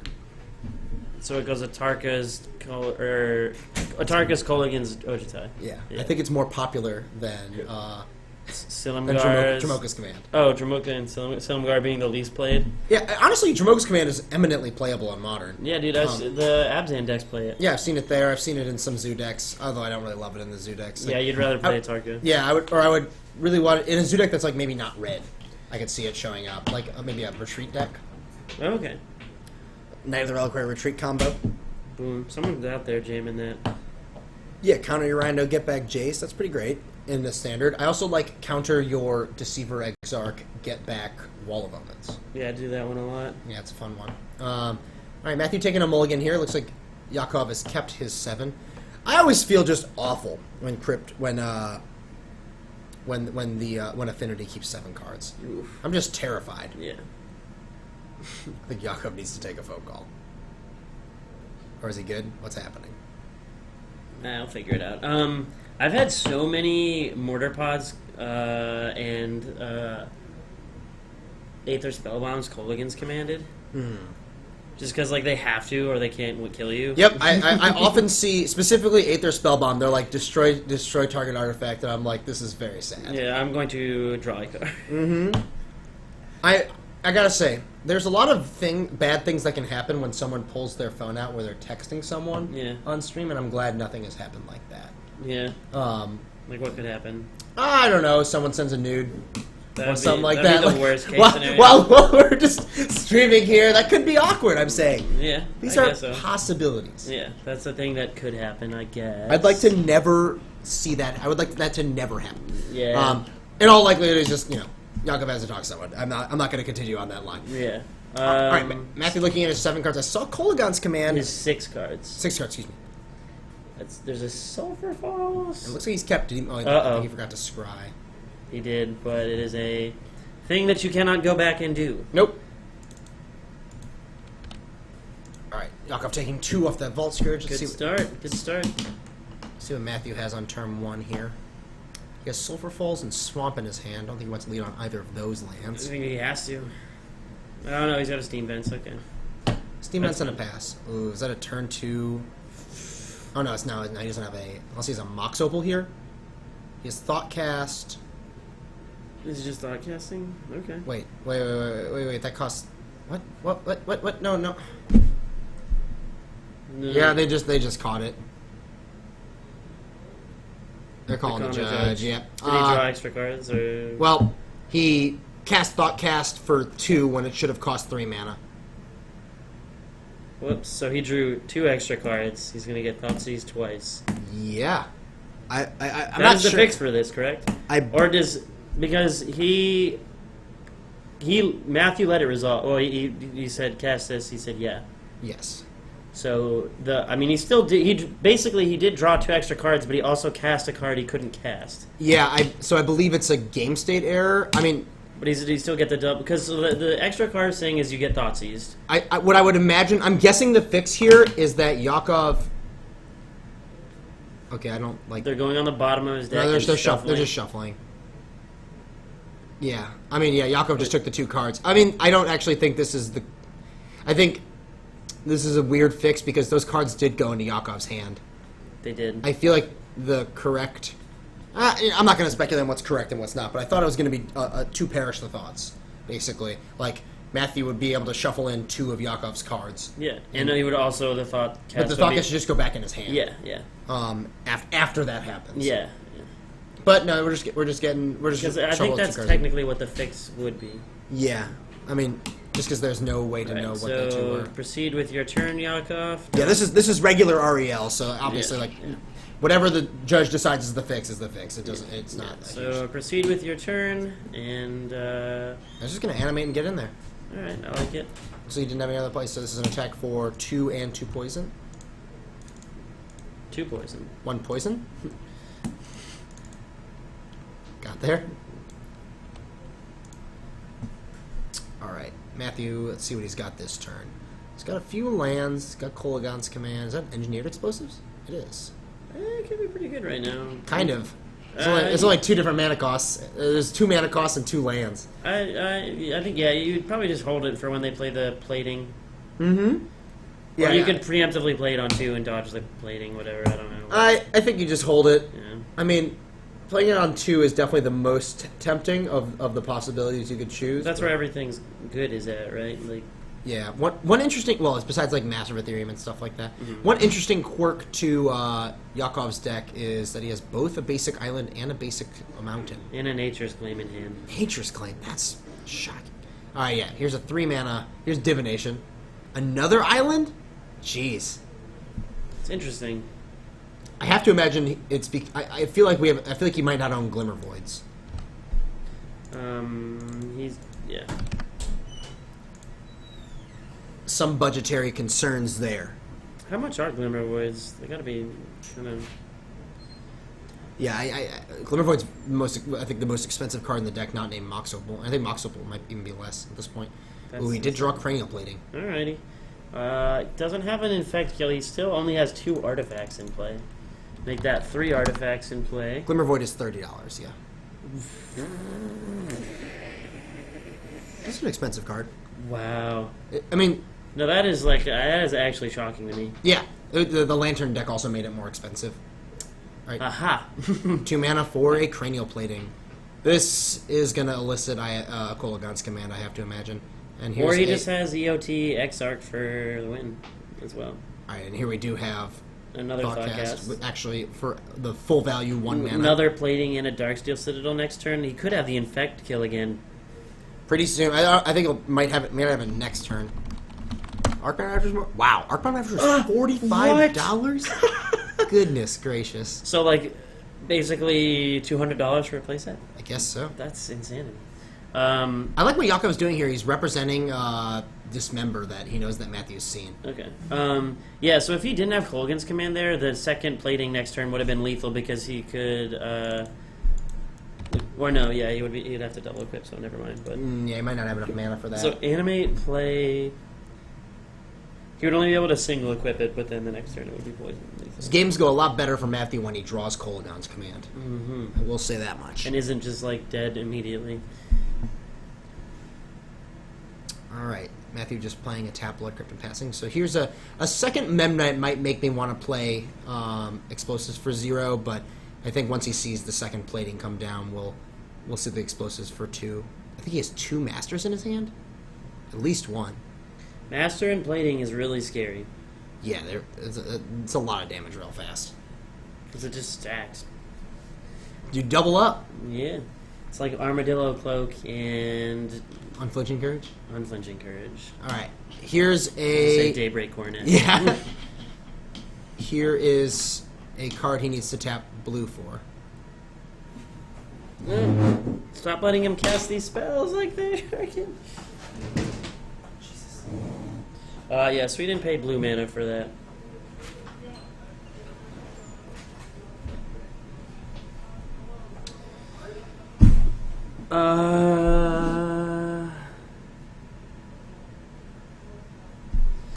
Alright, so gets corrected, taps his blue mana appropriately. Is there a reason why it says live but it's not moving? You should refresh the page. Sometimes it gets frozen. My Twitch has done that from time to time. I assure you, we are live. We are live. And Matthew's playing a Deceiver Exarch, tapping the Mountain, trying to play around the Galv Blast. I think he tapped the Mountain. Maybe he tapped the Memnite. I highly doubt it. I'm pretty sure he tapped the Mountain. Mm-hmm. Let's see if he has the Twin. I don't think he does. He has Dismember, Tassiger. Tassiger's interesting. Tassiger's a card I actually tend to board out in this matchup. I would as well. Not sure. I hope you shouldn't have to refresh every time. That could be a browser problem. I can't watch Twitch on Safari on my Mac. I have to watch it on Chrome. Really? Yeah, I don't know what it is. It like never works. Interesting. Yeah. It's either doing that or there's no sound. And I'm just like, okay, Huh. Safari, sure, do your thing. That's Whatever. super weird. Yeah. All right, so currently, let's see, Master of Ethereum is a 1, 2, 3, 4, 5. Dismember the Master of Ethereum. We should double check on this. 1, 2, 5. 3, 4, 5. Yeah, it is 5. Yakov could animate his Blink Moth, though. He's just going to let it happen? That's a kind of, like, that is one of those not super obvious plays where you Yes. tap your Ink Moth to animate it. Oh, no, that's what he is going to do it. But Matthew can just bolt one of these things, and any creature here, and it'll die. Oh, but that is not the creature you want to bolt. So Matthew sort of missed out on a... On a 2-for-1. Well, 2 for 2. Matthew, instead of trading cards at parity, ended up losing a card on Yeah, that exchange you there. bolt the land and then yeah. Yeah, so he should have bolted either a Memnite. I probably would have bolted the Inkmoth Nexus I there. would as well. It's Stone Rain. Yeah. Stone Rain a man land nonetheless. That's Yes. even better. Because the Infect Kill is still a thing. He has 1, 2, 3, He has 4, 5 5, artifacts. 6 want the animation, 7 with plating. It's pretty close to lethal. Yeah, that's like Scary. Yeah, I would have. Definitely killed the Blink Moth. So he'll get in 1 hit with the plating because if it does manage to equip, because next turn he's assuredly going to EE it. Yes. There's no way he gets more than 1. All right, so here's an animation. Here's an equip. Let's see if Matthew has another bolt or not. This is looking really good. So 1, 2, 3, 4, 5, 6, 7. So 8 infect. So this actually puts him 1 short of lethal. Goodness. That is So the EE is definitely. Definitely taken care. That's the thing. It doesn't even deal with the plating. You don't care about the plating anymore. Like all you have to kill the Nexus because just 1 hit kills you. Yeah. This is really problematic for Matthew. So yeah, the bolt on the Master of Ethereum was extremely costly for him. Yeah, man, he really should have Stone Rained that Yeah. Ink Moth Nexus. Wow. Yeah, that's a pretty rough spot for Matthew. But we cannot forget he is playing Twin. he couldn't just. It could be the top card of his library. Could just the draw game Splitter could be Twin. over. That's far and away the best part about playing this deck is that sometimes you don't do that to people. Yeah. Like Miracling a Terminus, sure. Miracling a Twin, like And Terminus, it'll get you much closer to winning the game, Yeah. but this one will just win you the the game. game. You will win. The game is over. And he has plenty of redraws as well. the best part is Twin's miracle cost is like a lot of times is 0 because you just like show it You and just they drop it into concede, play. I don't think he drew it. Uh-oh. That's not good. He could draw Exarch here. He could draw Kolagon's Command. Any removal spell. Pestermite, they don't play. Yeah, I mean, they might play one or two. Yeah, do they? I've never seen Grixis Twin. Oh, I've certainly played 1 or 2 okay, before. fair enough. I've never seen it. I've played any numbers between 0 and 2. Fair enough.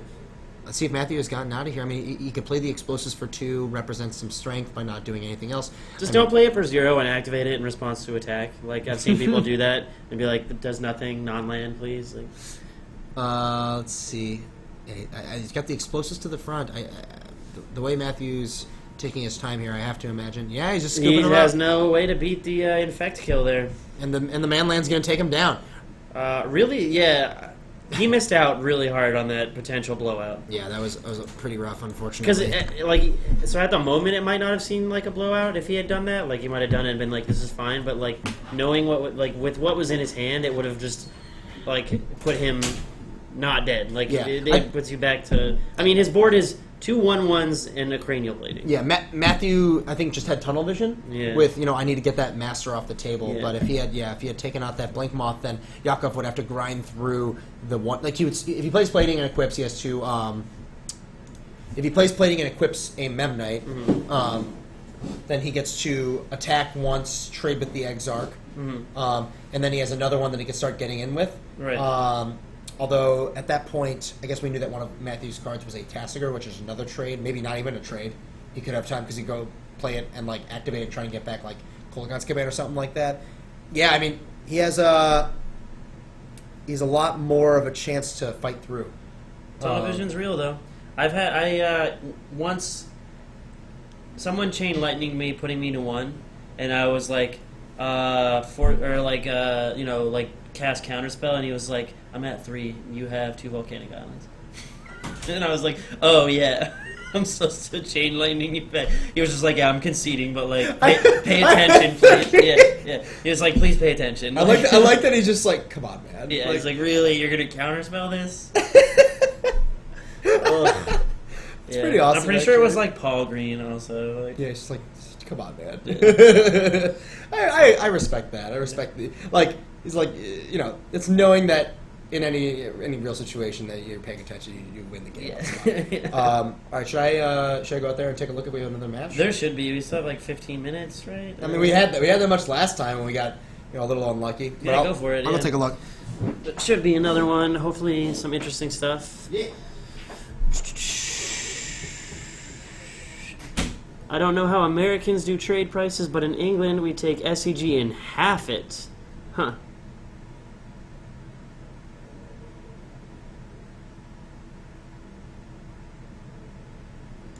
That is an interesting way to do it.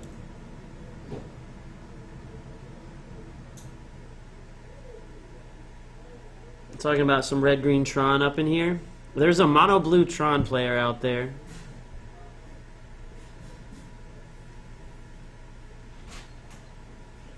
How did it go, Sam? Well, the last 4 hands I kept, I've had a cumulative 20 cards in them, so... What does that mean? I mulligan to 5 4 times. Mulligan to 5 4 times. Okay, yeah, I don't know why that took me so long. I don't know. It's probably your rule. So what's your record now? I draw. You're 1 and 2? No! Draw. Ah!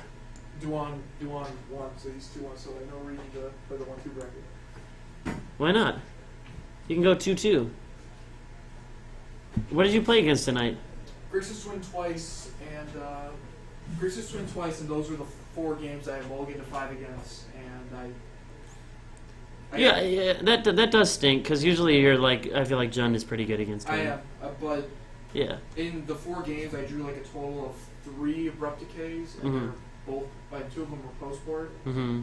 Both game 1s I got twinned out. Both game 2s it was Keranos after a damnation. Keranos does seem kind of ridiculous. Keranos is unbeatable. Well, it's like one of those things where it's like, like Liliana on a stable board is really hard to beat, and then like Keranos after a board wipe seems really rough for you to just like get back on track. I mean... How do you have answers to Keranos? There are 0 answers to Keranos. You have to play like... unravel the Aether or something? I had Unravel the Aether, but it's just not good. It's it's really good against Keranos. That's it, yeah. Huh. Tell us streaming night if you don't know. Okay. Well, you're going to be here tomorrow? I'll work, yeah. Okay, I'll see you tomorrow, dude. Yeah, later.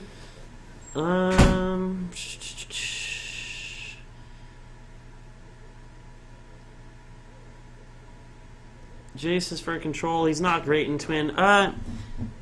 Vryn's Prodigy? Unravel to Ether in Jund against Keranos. It says TX Rager. I don't know. I was trying to... Whatever the stupid shuffle it into their deck card. I don't know. Sam's been playing a lot of Jund and trying a lot of interesting cards in Jund.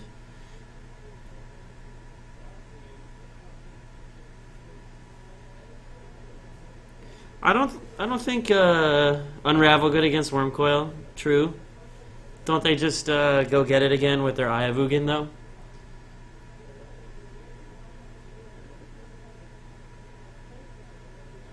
I don't think Jace is super bad in Grixis Twin. I mean, it's obviously best in Grixis Control because that's where I see it the most. But Jace in Grixis Twin, it's like kind of like an amalgamation of both decks. So I think a looter with upside is always going to be good. Like, if people play Desolate Lighthouse, why would you not play one that can... Like, you get to play, like, a couple turns of Desolate Lighthouse and then flip it into a Planeswalker that, like, either buys you time or flashback spells. I don't know.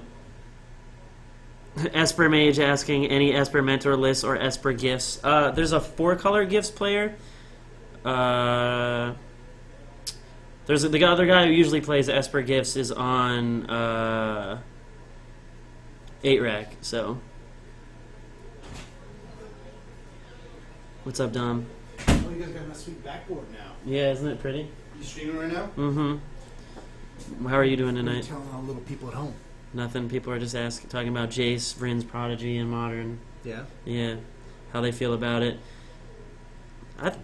Everybody's pretty up on it these days. Someone says it's a slow Snapcaster mage. It is a slow. I was talking about how it's kind of like a loot house with upside that is also a Snapcaster, and like. Okay, I think most people do prefer Snapcaster, Jace, but Snapcaster is better because it works with counterspell decks. Jace, little Jace doesn't do yeah, but Jace also. Here's the trick. Here's the trick between those two cards. Snapcaster is better with counterspells, but how good are counterspells? Yeah, that's That's the question. How good are they?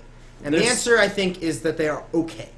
And I think that Jace being able to flashback lots of removal spells and discard spells puts him like very much in the conversation of like what is better in a lot of decks. Like I saw that like Danny Jessup's deck played 4 Jace, 3 Snapcasters in it. his Modern Grixis deck? Yes. Yeah. Played I thought more that- Jaces than Snapcasters. And when I read that, I was like, okay, that's clearly a statement.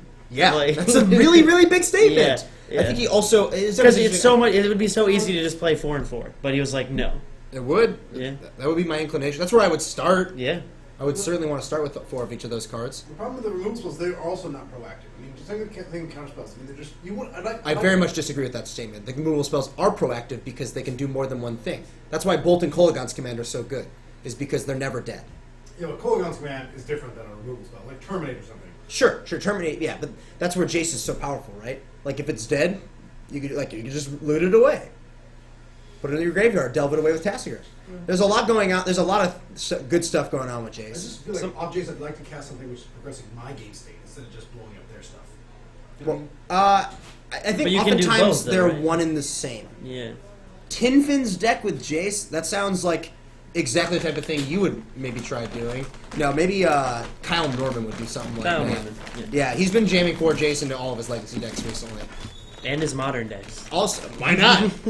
Man, the idea. Yeah, I saw people were trying out in Modern at least Goryo's Vengeance by Jace, because then you could just immediately loot and flip. Yeah, and it's just stays there. Yeah, that's pretty good. But yeah, being able to shallow grave it sounds pretty sweet. Although, I don't know, every time I see Jason Legacy, I just always think it's a little too dirtily. I'm probably wrong. I'm like very willing to be wrong. So if you liked playing the Grixis control deck in Dig Through Time era and you have properly converted it by meaning like actually rethinking how your deck plays instead of just taking out the Dig Through Times, Yes. you could probably play Jaces in that deck. Table 13, they're actually shuffling up for game 2. Do you want them on camera? Sure. Yeah. That would be awesome. Table 13. Chris Derry, Derry. Mike Do you know who won the first game? I don't know. I'm assuming Mike. 'cause Okay. We had like 4 angels on the battlefield. Okay. Yeah, sure. I mean, yeah, there's only 8 minutes. We'll see how much they can get through. But yeah, so I think you could play it in that Legacy deck. I agree. It doesn't block Nettle Sentinel. What? Jace. It's its biggest problem. Nice try, Brandon Packer. You. Boom! Get out. um, Was that aggressive? that was aggressive. You Should didn't have Should I have timed him just out? time him out. Did you? Okay. /unban.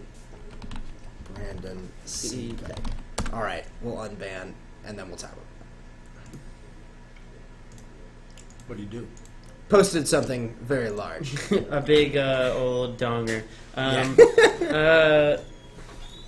Yeah, so it doesn't block Nettles, but it does the thing where it blocks it, Yeah, taps, flips, Yeah, whatever. you can, but you can't always block it. You can block a Heritage Root. Nathan is actually a recent convert to the Church of Titania, and yeah, those cards are great. Play elves. So yeah, every time I had a little tally mark going where I was like when I was goldfishing it, and it was like, okay, so left uninterrupted, how many times do I kill on turn 3, and how many times do I not? And like the checkbox for turn 3 is like 50, and not is like 3. The deck is so consistent. Yeah. It's super resilient. Here's how you win on turn 3. Draw Gaia's Cradle. Yeah. Draw Gaia's Cradle and one of either Glimpse or Natural Order. Yeah, just one or the other. Just kill them. Yeah. They just die. And those are all play sets. And this is all obviously uninterrupted. Yeah. But Containment Priest, whatever, man. Containment Priest doesn't have anything going. The moment that sold me on it was in round 4 of St. Louis, where I played against Sneak and Show. Dang it, someone kicked it. They pyroclasmed me, I returned my stuff, and then won the next turn. Lelouch, fun fact, I think that Elves is favored against Jund. Punishing Fire is good against 1/1s, but it can't beat 5 at a time. That's the one difference, is that you 2 mana to kill a 2/2 is all right. A 1 mana creature is all right, but 2 mana to kill 2 plus 3 plus 3 is very slow. You need a lot of other things as well. You've never lost to Elves because you play Reanimator, David, and that is not surprising. I did hear you. He plays Reanimator, David Byer. All right, I'm gonna go fix the camera and figure out who is who. Reanimator, you mean the deck Elves against V Reanimator, so it's like, oh, I'm playing Elves, a deck that can't interact me, and Stone Cold loses to the Aleshnorn.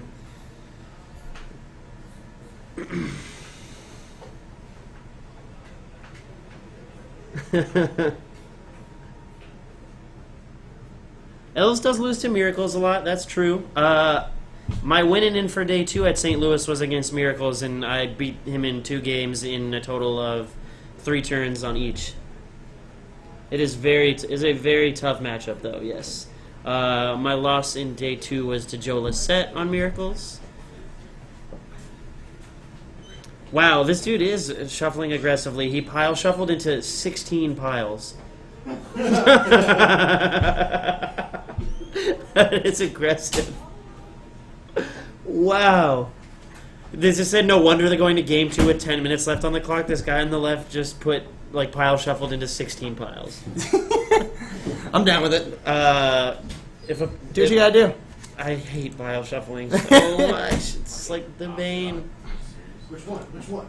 All right. The one that gives Don't have records. 4/4 protection from my deck. That's Blood Baron. Whatever the fuck it is. You played Blood Baron against? There's someone in there. You got Blood Baron played against you? Yeah. Yeah. But I had Evolutionary Leap going, and it was actually ridiculous. It was really good. Did you block and did you attack, and then whatever one he blocked with, you just sacked and Well, that's what. Yeah, it's layering souls, and he doesn't gain any life, but then Thundermount catching pretty good. I thought you were playing a fair deck, not a combo deck. I think we're actually in game 2 here. Yeah, this should be game 2. So Mike's got to win real fast. I think Mike said he's playing a homebrew deck. I believe it's a blue-white Tron deck, though. That's what I saw. Playing the good old purple plains. I like that plains a lot. It's Ice Age plains. It's the Ice Age plains. It's not snow covered, is it? It is the yes, it is the snow covered one. Yep. The non-snow covered ones are blue and green. They're like very clear sky, very green grass. All right. I'm not sure what. He's on twin. Is that twin just blue-red twin or Grixis? I'm There's a guessing Bloodstained Grixis. Mire. I'm guessing it's Grixis because of the Bloodstained Mire. All right, great. I don't have to change the deck name at all. Boom. All right. Yeah, Mike has got to get out of this one. He's gone turn 1, Expedition Map, turn 2, Glacial Fortress. We'll see what Chris has here. He's going to shock himself for a Steam Vents. Going down to 17.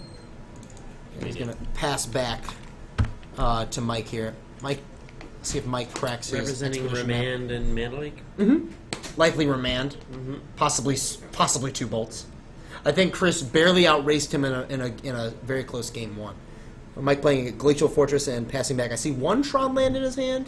It's the mine, I believe. I did not get a good look at the art. Are snow-covered lands modern legal? Absolutely. They are in Cold Snap. A.k.a. Krovikan Mist's draft format. Yes. Here, I will show you. Boom. Modern legal snow-covered plains. Oh, he just went bolt you here? All right. I had someone once price of progress me in Legacy when I had 3 snow-covered islands in play. I bet they did not feel no great. non-basic, no other lands, and they were like, "Wait, you don't take 6 here?" And I was like, No. "God, no! Sorry, buddy. You couldn't. You can't wasteland my snow-covered island." Unfortunate. Yes, Scred plays all snow-covered basic mountains. I Snow-covered mountains, usually. I went undefeated in a Grand Prix trial playing Scred one time. Really? Yeah, it was for Minneapolis. Wow, that's awesome. Yeah, it was like a 30 or 40 person event, and I just Yeah. The Reanimator, I think when you say, I'm assuming Reanimator Tron here, you're referencing to the Blue-White Gifts Tron deck. And yeah, the deck is... Didn't Reed Duke play that? Reed Duke, LSV did, Phil Silverman did. Phil Silverman notably played. I loved this. This is the deck I played for a long time. LSV broke out with it when he top-aided the Grand Prix in Nebraska with it. Okay. GP Lincoln. Nice. But yeah, it's great. Gibson Gibbons is just a great card. He has a very thinly stretched mana base here. I believe he has Cryptic Command in his hand. So drawing for the turn. Cryptic Command is a tough one to cast in a deck with multiple cards like this. Yeah, so he's got Tower in mind. Yeah, he has 2 Cryptics in his hand, a Snapcaster Mage. I am skeptical that Mike can cast these cards consistently. Yeah. I'm going to one-up you when you say Skred is the cutest deck ever. I'm going to say one further. Skred Swans is the cutest deck ever. Nope. Can't cast it. No, he does not have 3... Oh, you get... Yeah. Did they notice it? No. They...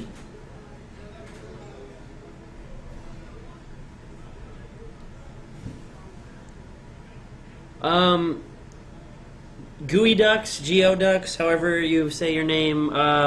We switched channels a while ago. And it's now run by MTG CardMarket, the store here in Chicago. They just switched ownership of the channels. It's now run by the store. These guys are a little more available than the previous owner of the stream was. They are all over the place. You can catch them at GPs and such. Ben, be nice. Stop being mean. All right. Who's being mean? No, don't worry about it. Some loser named Feingersh. All right, here's Ben Feingersh. Grand Prix top 8 competitor. So yeah, there's the stinking. I hate that one. What? The mine that looks like a tower. Yeah, I would never play that one strictly because I know I would misrecognize it as a tower. Yeah, it's less about. I'm glad you love us, Gooey Ducks. Is that how you pronounce that, or is it Geoducks? I feel like it's Geoducks, but I could be wrong. I think, man, yeah. What's more likely? You confuse yourself with the with the tower mine, or that your opponent. Or you do the Ali Andrazi, don't have Tron, cast Wormcoil, go. 3 turns later, I still don't have Tron. Holy crap! How did I cast this Wormcoil? Oh my god! You know what I mean? Didn't he literally do that in the top 8 or something? No, in his win in it. Oh my god! I'm pretty sure. Oh no! That's when I was told it. Twin, Splitter Twin. There's a way to end the game quickly. Please repeal it. It will not work because there is a Dispel waiting. I think Mike is realizing that his opponent has Dispel in his hand. Path, Dispel. Does it resolve? Do we have anything else? He can still repeal it. Oh my god, he's gonna snap. No, he's got Snapcaster Path. Oh goodness. He didn't tap his mana for his Snapcaster. I mean, yeah. There we go. Got him. Wow. Got him. All right. I mean, here's the thing: playing Mike's deck, you just have no idea what you're supposed to expect. Yeah. Because I know I would literally never expect a Cryptic Command out of a Tron deck. This is turn 1. Turn 1, sure. of turns. I'm pretty sure Chris is going to win this match 1-0. Okay. I would be shocked if Mike can win this match in time, unless he miracles Entreat the Angels this turn. That's not even enough. It would. Like So three 4/4s, and you can attack for 2. It's lethal next turn. Oh, I didn't realize. Yeah, I'm sorry. I don't. But now he even if he miracles the next turn, it won't be good enough. Pretty funny that it would be though. That would be really cool if he had done that. I think he does have that in his deck. Right here, Serum Visions. He's gonna draw it now. It's too late. Let's see. Mike is playing what he has described as a homebrew. I think he called it. Oh my god, he used the term the sweatshop or something like that. I don't remember. I'm sorry. It's sorry, not Mike. mono black Tron, so how much of a brew can it really be? Oh my god, Mono Blacktron. Yeah. Was that your brew? No. No, whose was that? Someone came in with it and it was hilarious. Someone actually played it here? Yeah, it plays like Damnations and like I forget what there was some other. I think they should just be disqualified Yeah. for this. Yeah, Chris immediately just passing back like he doesn't have to do anything. The 1-0 match win does feel interesting. especially when he's playing a twin. He's playing twin. What is that card? Serum Another Visions? Serum Visions on the 4th turn. Yep. Not really going to get there in time. Scry 2. Black, white, Urborg Tron. Yeah. It was What other Tron decks can we build? I mean, like, what about just like mono red Tron? How do you So feel you about play that? like artifacts deck like some win on the 5th turn. What do we have? A counterspell? What's It's- going on? You can't 4 crypt mana. it. You can't. Oh, it's Condescend. Remand your Condescend. okay. It doesn't. I don't think he has the twin at the moment, but 5th turn doesn't matter. He's won the match. draw twin. Nope, just got a bolt. Why are you still playing? I think he's gonna loot. Oh, because he can still. He actually has exactly enough to loot into it. I don't think he did. I mean, it doesn't matter. He still wins, right? Oh yeah, That'd be great if he had just looted into it. Bolt Tassiger, and let's do it. Great, and that's the end. That's gonna be the end of our round there. All right. Good stuff. Seeing this pretty goofy blue-white Tron deck. Yeah, I didn't really see it do anything. Kiki Tron. Now that's an interesting There idea. we go. That's a start. I do like the idea. I mean, like just the idea of shoehorning Tron into any deck. Like, why have we not looked at Bloomtron? You know, that one is actually probably Okay, not actually, insane. so you know the guy Jaco who plays here. Yes. I walked by him playing Dom the other night, and he had a bunch of Tron lands in play, some Grove of the Burn Willows, and Escape Shift in his yard. And I was like, Do you what? think he was just casting turn 4 Scape Shift and just getting 3 Tron lands? You mean 4 Tron lands? Sure. Or yeah, I mean 2 towers, then the other 2 one? towers, 1 mine, 1 power plant, untap, Ulamog, the Ceaseless Hunger. Wait, oh my god, I need to ask him for his list now. That's all you needed to hear. Oh man, I just Ulamog. wasn't, because I asked him, I was like, what are you doing? And he was like, it doesn't matter, man. It doesn't matter. That is not surprising that he responded that way. Yeah, I mean, that's just how he would. But I was just like, wait, yeah, because that just like, you go turn 4 Escape Shift, get that, cast it. Wow. I think this card is also okay. So this is interesting. This is a thought that I know that I've talked with at least one Tron player with, at least one David Gleischer. I think this card is maybe just better than Emrakul. In Modern? Yeah. I know that David for a while was just playing Ulamog over Emrakul anyways, and I believe the term he used was Ulamog, quote, the good enough Eldrazi. Yeah. And this is like better than the good enough Eldrazi. Yeah. Yeah, I remember that. Yes. The Amulet Scapeshift decks from the first Modern Pro Tour. Yeah. Oh my god. Scapeshift for 4 Cloud Posts, untap them, cast Emrakul, your turn. Yeah. I mean, But that's sorry, like my turn, Yeah. 15 So you. that's a lot what the Escape Shift Tron lands would do. Man, I am excited to go home now. I'm Oh gonna my god. write You're gonna brew a terrible deck. Write up a deck list or two. I mean, I'm gonna give you some technology for free right here. Yeah. You should play Manamorphose, because that means you can cast Scapeshift off of some colorless lands. Although maybe you don't even need to cast Scapeshift then. Pairings just went up. What would you like? Did you bring us our pairings? I know you didn't. I know you don't have paper. I do know one undefeated was Yakov. No, we watched him last round. Yeah, I'm probably one of them. Vincent is also undefeated too. We watched him round One one. and two. Just round one. I kind of want to watch Jamie Armstrong's Mardu deck. There's also Dominic. Is he? They both have. Is 6 is Dominic 2-1 or 3? Oh, he's probably 2-1. Yeah. There was Dominic was playing for 3-0. Do you know if he won? Okay. He probably didn't. So he'd be 2-1. Let's watch Dominic, Yeah. depending on who he's playing. Do you know? If not, try to get like a 2-1. I'll be right back. Especially, he also plays Living End, which is fun. Oh my god. Why do people do this to me? Uh, This is an affront on my sensibility. yeah.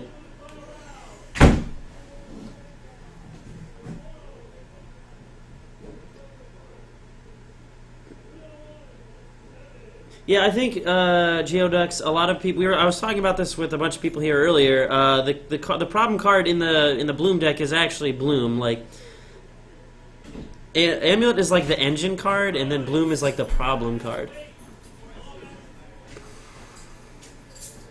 Amulet was part of the reason why Post was banned. Yeah, but Posts are also just too good in the modern format because as long as there's a Post deck, there's like no reason to be playing control decks or control cards. I mean, like the classic thing in Legacy is like Miracles decks have 50-50 matchups with everyone or better, except for Cloud Post, which is like you're at 10% to win and 90% to lose. Like there's just no way. So even so, like Amulet and Posts, yeah, it's like a really broken interaction, but that's not something that really I don't know. It's just like a thing. I think if they banned Amulet and not Bloom, I would be very interested as to know why they made that decision. And that they'll probably ban Bloom. And yeah. How's the camera look? Great. Oh, great. All right, so Dominic is playing Tony. Tarantino. Yeah, not Script Check. Any relation to Quentin Tarantino? Don't believe so. But he is playing Cruel Control. Yes! Oh. I love Cruel Control. There better be like 4 mystical teachings in his deck. 4 mystical teachings, huh? I think when I first built the deck, I played 1 mystical teachings. It was right after Cons came out because I was like, great, I get Polluted Delta. And one of the first things I did was I cast mystical teachings for Dig Through Time. And then immediately after that, I just thought, why am I playing teachings and not just playing 4 Dig Through Time? I played 1 Dig Through Time, like an idiot. Mistake, yeah. Both players are 3-0 though. They are, and they're playing for it. Oh hell yeah! No splits, man. Local. Always no sir. I don't know sir. Not here for Modern. I think this is exactly where I would know sir it. What is Dom showing us? Is it a playable hand? Yeah, that looks great. Cycle, cycle, cycle. Living Cascade. We good? Seems great. Yeah. 3 is plenty, especially if your opponent plays a creature every turn. All right, let's get these. Looks like Mike is mulliganing Tony is mulliganing as well. The only problem is getting this this Cascade spell to resolve. I think so. In these sort of matchups, I tend to feel that Living End is rather favored. Because it's so aggressive? No, because of the possibility of just end-step Violent Outburst, untap Violent Outburst. Simian Spirit Guide is shockingly good. Oh, that's true, yeah. They do have that random... There's also those weird games where you might see Dom hardcast giant spiders. I've lost to stupid Jungle Weaver on more than one occasion, just because you have Lightning Bolt in your deck, which is just unplayable in this matchup. Oh, what do you have? A task here? You got a Jungle Weaver. Have you ever cast a Deadshot Minotaur to kill a Pestermite? Nope. I did that once. That's I bet that felt great. I've casted it to kill a Stinkweed. That's good too. Kill a Stinkweed. Jesus. Both of you are insane. Alright, Dominic gonna cycle, pay 2 life to cycle Street Wraith, and then pay a mana to cycle Deadshot Minotaur. One of the cooler Minotaurs out there. Did this all on Tony's end step. Tony missed his second land drop? Or was Dominic on the play? Oh man, I really hope he didn't miss his second land drop. I saw him scry to the bottom immediately. I'm not quite sure if anyone noticed or not. I couldn't tell if Dominic was on the play. Let's see. 1, 2, 3, 4, 5, 6, 7, 8.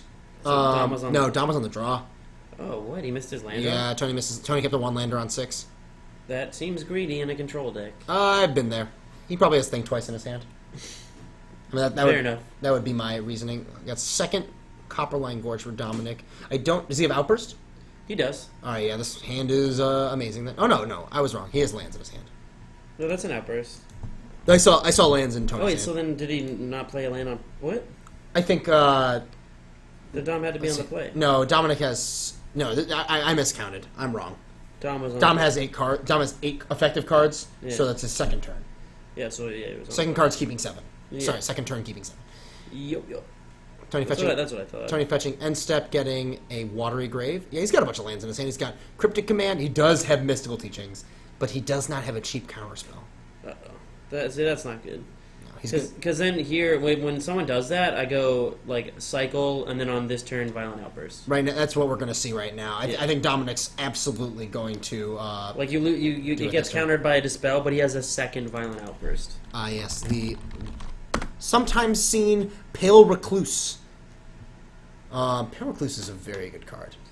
4 or 5. Main deck Fulminary Mage is very common, easy flow in this deck. Main deck Fulminary Mage, I'd say, is standard. Yeah, I mean, and the weird one is when you see the Avalanche Riders. Yeah, Avalanche Riders shows up every now and then in the But main deck. it's usually Fulminator Mage, and that was this was the first modern deck I ever played. Really? Was Living End, yeah. This is, I'd say, a shockingly good modern deck. Yes. The one problem is it has some matchups that are just very hard to deal with, in particular Affinity. Mm-hmm. And back when it was bigger, Pod was basically unwinnable.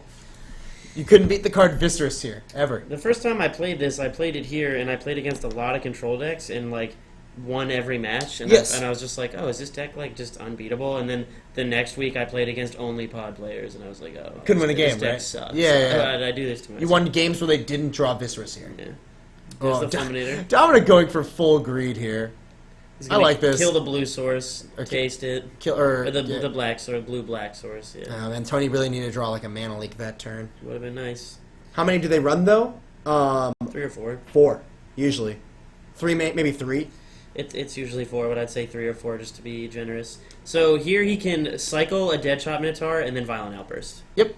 Which I think he's not going to do and probably should. And he didn't I mean, do it I think yet. he's just gonna maybe end step it. The reason I don't like, I actually think that Living End is often favored against Remand decks is just because it's so easy for them to just end step an outburst and untap in either Demonic Dread or cast or do another outburst. Like He's got 3 Outbursts in hand right now. I really hope he casts one. I would certainly like to jam one as quickly as possible. And yeah, he's dead. Okay. All right, so Violent Outburst, Cascade Trigger. Tony's done. He knows what's coming next. Yeah. You got it. You don't have 4 Living Ends in your hand. I understand. How sick would it be if he did? It's just like Don was like, oh shoot. Yeah, thank God. Got out. He's getting out of with a sweat. Yeah. So Dominic quickly going to take that game 1. Tony mulliganing there, not really seeing any cheap counter spells. Probably has at least a few other sweet ones in his sideboard. Ooh, a Faraway, a Teferi in his main deck. I guess he's playing the Teachings. You gotta play. I think if you're playing Teachings, you are priced into playing Teferi. I feel like I think I saw several mana leaks in there. I think he has the full 4. I think he's going to cut Cruel Ultimatum in this matchup, sadly. Doesn't seem great. Damnation doesn't seem great. I think Damnation's good. Oh wait, yeah, sorry. You do it post Sorcery Speed Cascade. Or just like if they happen to resolve one, you want the ability to just kill. Sure, yeah. kill I them. didn't really think about that. It's Yeah, kind of- Damnation seems fine. Terminate, interesting. I wonder if he has Bolt in his deck, because Bolt is the card that I always cut in this matchup. Bolt is very bad. Nothing. Okay, yeah, Ricochet Trap, obvious. Yeah, all right, we got it, Good Dom. cards, Dom. No, he's right. Yeah, that. Fairy Macabre, Pale Recluse, Simian Spirit, And a something land. else. I mean, honestly, you could board out 4 random cards, so. Yeah, he took out a land as well, but yeah, Ooh. nothing in the Living End deck dies to Bolt really.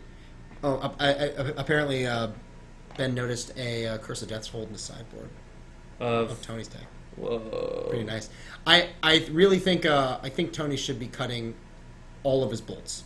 Yeah, it Bolt doesn't kill anything. It just doesn't kill. Yeah, it They're looks all like X5s and X4s. Tassiger can that consume it? the Meek is pretty bad. Oh man, I love consuming. I think Terminate and Damnation are both completely reasonable. I would look to cut every lightning bolt. Oh, he has. Is that a Notion Thief? And I also. What is that? My God! What? It stops cycling. Holy shoot. Oh, Well, they can still cycle. They just don't draw a card. Great. You draw a card, Yeah, this seems great. so it stops cycling. It definitely does. Notion Thief? My goodness. Hey man, it has flash. It does have flash. You're just like end step cycle this stupid idiot. You're like, I'd love to draw a card for 4 mana and 3/1. Yeah. I mean, there's probably no way that Dominic can kill it. Maybe he has unless he's playing Beast Within. They usually play Beast Within because it's actually just to Vindicate. Yeah, I feel is Beast Within like that common these days?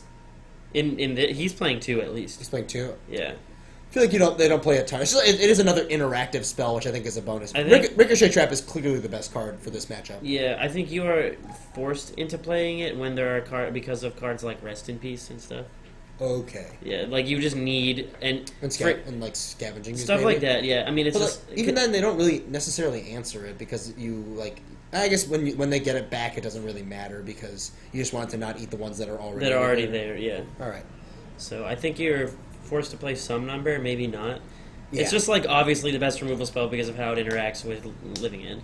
Emperor Calgar, that's a good point. That it won't shut off like Pale Recluse Cycling or Jezjin Zombies, any of the Twisted So I was Abomination, gonna say Twisted Abomination. any of the land cyclers. Glass Dust Hulk is not that. Nope, not Glass Dust Hulk. Because it was in Modern Masters. It's these. It's Valley Ranit, Valley ran it. Jezjin Zombies, the black red one, which I never remember. Oh boy, they're all terrible. Yeah, Beastman then also good for making for generating a target for Demonic Dread. So we have Ricochet Trap, Living End, Land, Living End. Gross. That's terrible. That is a very quick mulligan for Dominic here. Both players going down to 6 cards, neither of them liking what they're seeing in the 7. Not a big deal. The Living End deck in particular needs very few things to operate. Like, most hands are keepable. Is like the big thing that's bad with these hands is just seeing Living End in the opener, just because, you play a pretty low land count, you play a million cards with cycling on them, so you see a good chunk of your deck every game, but having actual Living End in your hand is really bad, especially in a matchup that seems like it would be grindy. Igneous Pouncer. There we go. I'm sorry, I didn't play in that block. I don't know the stupid land cyclers as well as I should. I wish I did. I had 3 of them down. Twisted Abomination is still my favorite land cycler, though. Eternal Dragon is definitely my favorite land cycler, but I have a soft spot for Twisted Abomination. That card's just a delight. Pauper Cube All-Star, Twisted Abomination. So we'll see if players have a couple better hands here. I mean, really, Dominic all he wants to see is like a couple lands and some cyclers. Anything else, like even seeing a Violent Outburst is not mandatory for him to have a keepable hand. Mm-hmm. Tony really needs a cheap interactive spell, and his deck has a lot of cryptic commands and cruel ultimatums and expensive removal spells. So anything with Mana Leak, probably the card he wants to see the most. Something to stop early Fulminator Mage as well. Fulminator Mage is a pretty annoying card to play against when you're playing a control deck. You need all your lands. Yeah. All right, there's a Ricochet Trap and a Demonic Dread and a Fulminator Mage. Lands, it looks like? I can't really tell. There are no lands. It's Deadshot, Ricochet Trap, Cycler, Demonic Dread, Ricochet Trap, Fulminator Mage. There are no lands. Tony, I think, also had no lands, immediately going down to 5. By the way, it was Igneous Pouncer. Oh, dang.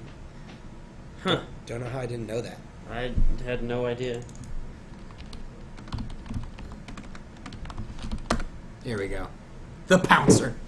I should have remembered it because it's just like free when you have Fluctuator in play. Oops. When you have Fluctuator in play. Yeah, I should just know all the Fluctuator ones. I like this one because it is the weirdest art. Yeah, that's the one I like a lot. Yeah, Judgment Zombies is nice. It has the worst body, though, despite having fear. I think that's why Pale Recluse is played more than the others. Like, it's all the ones that have the 4/5 most body. advantageous bodies, I think. Yeah. That's why Twisted Abomination is just okay, is because it dies the lightning bolt. It's a Although 5/3, right? you can regenerate it. Yeah. That is a thing. The card, honestly, I feel like that I'm always just so shocked at how big it is Jungle Weaver. Yeah, it's huge. It's a 5/6 with reach. How do you kill that thing? Yeah, it doesn't go away. You play like a Gurmag Angler and they're like Whatever. Jungle Weaver. Yeah. It's kind of funny how Living End is very good versus Delve. Yeah. Your opponent delves away all their creatures and you're like, great. Oh, thank you so much. That's great. I was really worried you were going to get back multiple Snapcasters and or Deceiver Exarch, stuff like that. Yeah. All right. See if Dominic. Okay, there's a land. You have to keep it. There's 2 land. There's 1 normal cycler, 1 land cycler. You get to scry. It's a very easy keep for Dominic. I'm sure he bought him to spell there. Notion Thief. Is it Charm? Okay, he's got that. His hand does not look terrible. He's got. Does he have Spell Snare in his hand? It looks like he's got a Spell Snare. Oh no! This hand, what? That should not be in his deck. Spell Snare. It has no targets. Doesn't it hit? Nothing. Ricochet Trap is 1. Ooh. No, it's 4. Its converted mana cost is red 3. But it costs 1. 1 to cast. Yeah. Oops. Yeah, Spell Snare should be... Right, yeah. So Spell Snare should definitely not be in. No, yeah. it should have sideboarded. I thought it was a Spell Pierce when I first saw it, and I was like, oh, that's great. His hand is Spell Pierce, Is it Charm, and 2 lands, and whatever. No, I think Tony might not be very experienced in this matchup because, Spell Snare just has stone 0 targets. Yeah, it doesn't... that stinks. Oh my god, I think Tony is splashing a Sphinx's Revelation. I saw a Hallowed Fountain. I approve. Could also be sideboard cards like Stony Silence and stuff. That's like true. That, I definitely did see a Sphinx Revelation when he was shuffling, and I thought I was kidding. Yeah. I thought I was like seeing things. Looks like Dominic has just drawn the classic Dryad Arbor. Huh. Tony right now playing around Fulminator Mage by fetching a basic. Yeah, he's drawn Flooded Strand. He has Sunken Ruins, and I think he's just gonna try and get this Fulminator Mage down as soon as possible. Dominic gonna Forest Cycle here. Mm-hmm. Probably not Plain Cycle. He does have the. I think he has the Godless Shrine in his hand. Mm-hmm. This is probably getting just an Overgrown Tomb. Perhaps Stomping Ground. Or nothing. No, you got a forest. Just basic forest. All right. Every time I see these newer lands, I have a shockingly hard time telling what is what. Mm-hmm. I just can never tell. That could be an island. It could be. It looked like an island to me. It's very watery. Dominic drawing for turn, draws an Architects of Will. Boom. That's the one that looks at the top card when it comes back in, right? Of either player's library. Yeah, so weird. All right. Dominic playing a land and passing. I wonder how fast Tony plays a land. How fast Tony plays a land and passes back. That fast. Let's see. Right here, do you just snap it off? I would. It's not getting better, right? Yeah, do it now. Just wait. Just get him. Get him. Come on, Tony. Oh man, you can see his fingers. No. The problem is he has to tap out for it, and then he can't Izzet Charm anything. Yeah, and there's a Fell Recluse. Doesn't work on this one. Nope. At this point, you might as well just wait. But Tony's in a really rough spot. He can't really just end step tap out. Oh, Teferi, by the way, is actually unbeatable. For Dom? He has to respond with a Outburst, or else he can never cast the Cascade card because they can't be cast as instants. Teferi basically shuts down Cascade. Oh, huh. That is really silly. Oh yeah, it's Wait, so they cast their Cascade spell. The trigger will resolve, but it can only be cast as a sorcery, so the spell's uncastable. It goes right to the bottom. Because you can only cast sorceries when there's no spells on the stack. Correct. That is so goofy. Yeah, Teferi's actually really, really good in this matchup. So he doesn't have Violent Outburst, so Teferi could get him. Yeah, isn't the far left card? Oh, never mind, he does. Okay, I hope he knows that. I'm pretty sure he does. It's up to Tony right now to sneak it in. Basically, because he needs to do it when Dom is when Dom is unprepared for it. Mm-hmm. I wonder, if Dom just goes just jams an end step Outburst, Tony can Izzet Charm it. But yeah, he can still win by just hard casting. That's the big thing here.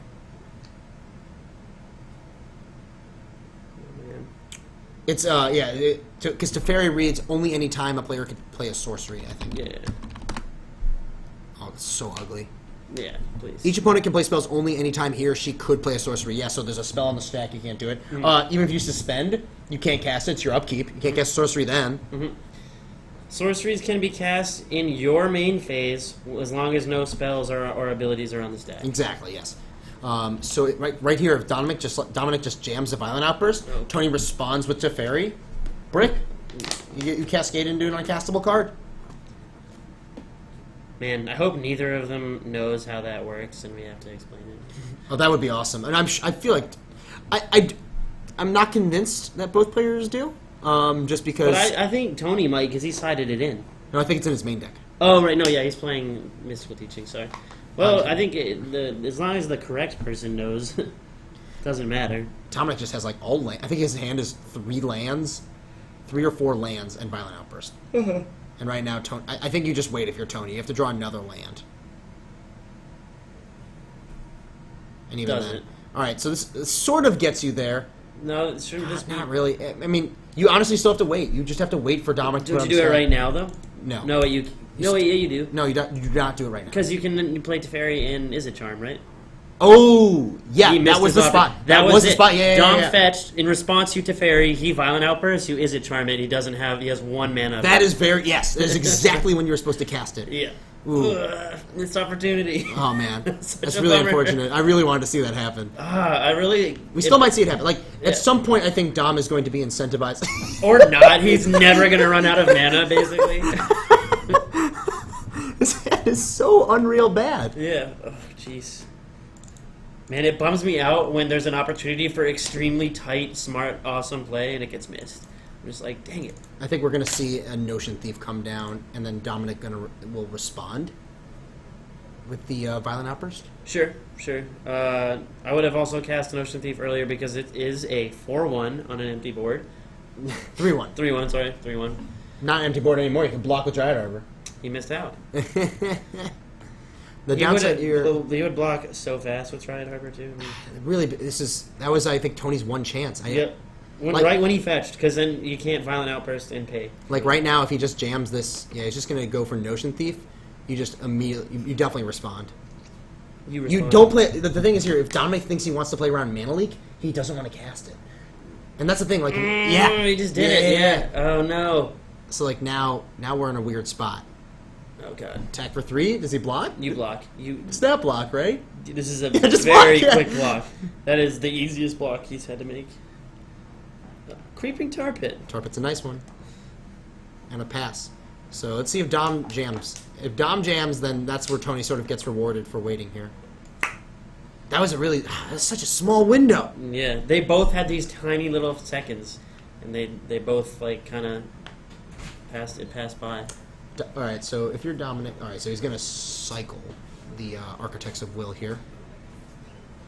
Draws, I think, another Architect. I think it was another Architect. All right, doing all this main phase. Oh no, it's a monstrous Carabin. Might have held that and cast it. Where's? Oh, Tony has to move out so someone can move out from the purchasing Monstrous area. Carabin is 5 to cast, correct? Yes. Might have held it. It's a 4/5, right? It is a 4/4 that must attack each turn available. It's possible he's supposed to hard cast that. Yeah. Oh, I think this is where you just like cast a fairy, like right now. I don't know why he's not. Oh, I really don't like waiting. This makes me think he doesn't know that interaction. Especially because he missed with the fetch. I'm like pretty sure he might not be aware of this awesome blowout. Missing with the fetch is, that's corner. That's very narrow. It's very narrow, very corner case, and very like dependent on knowing exactly when your cards are at their best. Yes. Yeah. Wait, what did you just draw? Was that Dragon Master Outcast? Holy crap! Oh no! Well, that's a problem. If anyone has to Violent Outburst, it was probably right now because that thing is gonna. I think that's what we're gonna see. And then Teferi blowouts. Oh come on! He's got it. He can cast Teferi. I think Tony's just gonna double counter. I don't know if he knows about the Teferi interaction. Yikes! No, Beast within. Okay, so Dominic did have the answer. Nice. I think you just let this resolve. Yeah. I don't think you care too much about this. Yeah, there we go. Yeah, get a 3/3 out of this deal. Oh yeah, Oh no, Tony was gonna get a token, but Dominic gave him a die. This is killing me. I do have a small report here. One Nick Gajeri. I think someone's 3-1 with Treasure Hunt. Now, I know what you're thinking. Isn't Treasure Hunt completely unplayable? You'd be right. It's completely unplayable. Nick is just a master. Defies the odds. Like, shockingly. Yeah. 3 not 1, are you kidding me? Oh my goodness. You are those 56 land decks. on 56 lands. 56? Yeah. How do you win? Lightning Storm. Yeah. Oh my god. Alright, anyways. Whole lot of Drago going on here. He could... Yeah, Teferi in response to a Cascade Trigger is viable. This is even more confusing. How come we never saw him on stream? Because I had no idea he was playing it. Yeah, could not find him. This token is even more confusing. He's placed a token and then put 3 dice on top. So it's like, are there 3 of them? Alright, here we go. Yeah, it's hard to tell, right? Alright, does he know that Teferi stops this from happening? Is he saying... Okay. Yeah, alright, here we go. Teferi. You may resolve your Cascade Trigger. Please. Alright, I think we're going to have a judge call describing exactly how this works, but for those unaware, Dominic cannot place the cascaded card on the stack because there is something on the stack. He is still forced to cascade into it. Yeah, you have to cascade. You just don't cast You it. are forced to cascade. You do not have the option to cast it. Yes. I think that's what's being resolved right now. So what's going to happen is the Cascade Trigger is on the stack. Teferi is cast in response to the Cascade Trigger. Cascade Trigger resolves. We go through a bunch of cards. and then they don't get cast. So, bunch of stuff. So didn't get punished really for. Is there another living end there? Yeah. All right, and those are all going to get shuffled and placed on the bottom. So he's gonna draw a living end next turn. Well, that's basically the worst possible. Yep. The card he needs to draw is another Beast Within. Beast Within is actually the only card he can draw that does anything. Yeah, because he can't even like drawing living end with a Teferi in play actually means it's also dead because he's like you said you can't suspend. You You can suspend, but when you try to cast it, it won't won't. work and it will stay in exile. Yeah. Wow, that's so unfortunate. I mean, it is a time spiral block card. It is wonky. Of course, it works with other time spiral block cards. It doesn't work with Sorry, other it works aggressively against other time spiral. I think block. Dominic has drawn almost every mana-producing land in his deck. Good for him. 1, 2, 3, 4, 5, 6, 7, 8, 9, with another 11th and 12th in his hand. Yeah, he's got to be almost out of things that tap for mana. Yeah. So his next turn is a dead draw. All right, he's drawing dead for the next turn because he kind of flipped over the living end, which is a little Emperor Calgar, that is correct. You can choose not to cast the card you cascade into. For example, if you Bloodbraid Elf into an empty board and hit Thoughtseize, if you Bloodbraid Elf into an empty board and hit Abrupt Decay, no targets. Yeah, you don't cast it. Zinni did that to me the other day, and he Charlotte Saged it into an Abrupt Decay, and the only other thing he had on board was a Deathrite, and I was like, "Oh, you're forced to cast it, right?" He's just like, no. And It's no, like and I was his Deathrite, right? Yeah, and Yes. I was like, he was like, "Nah, dude," and I was like, "Are you sure?" Oof. Right, 3, 4, 5, 6, 7, 8, 9, putting Dominic to 4. Bolt. Oh, I guess that was I must have missed a point somewhere. Yeah, that's lethal. That was just lethal. All right. Yeah, as I said, I'm not really a fan of how Tony has sideboarded this game.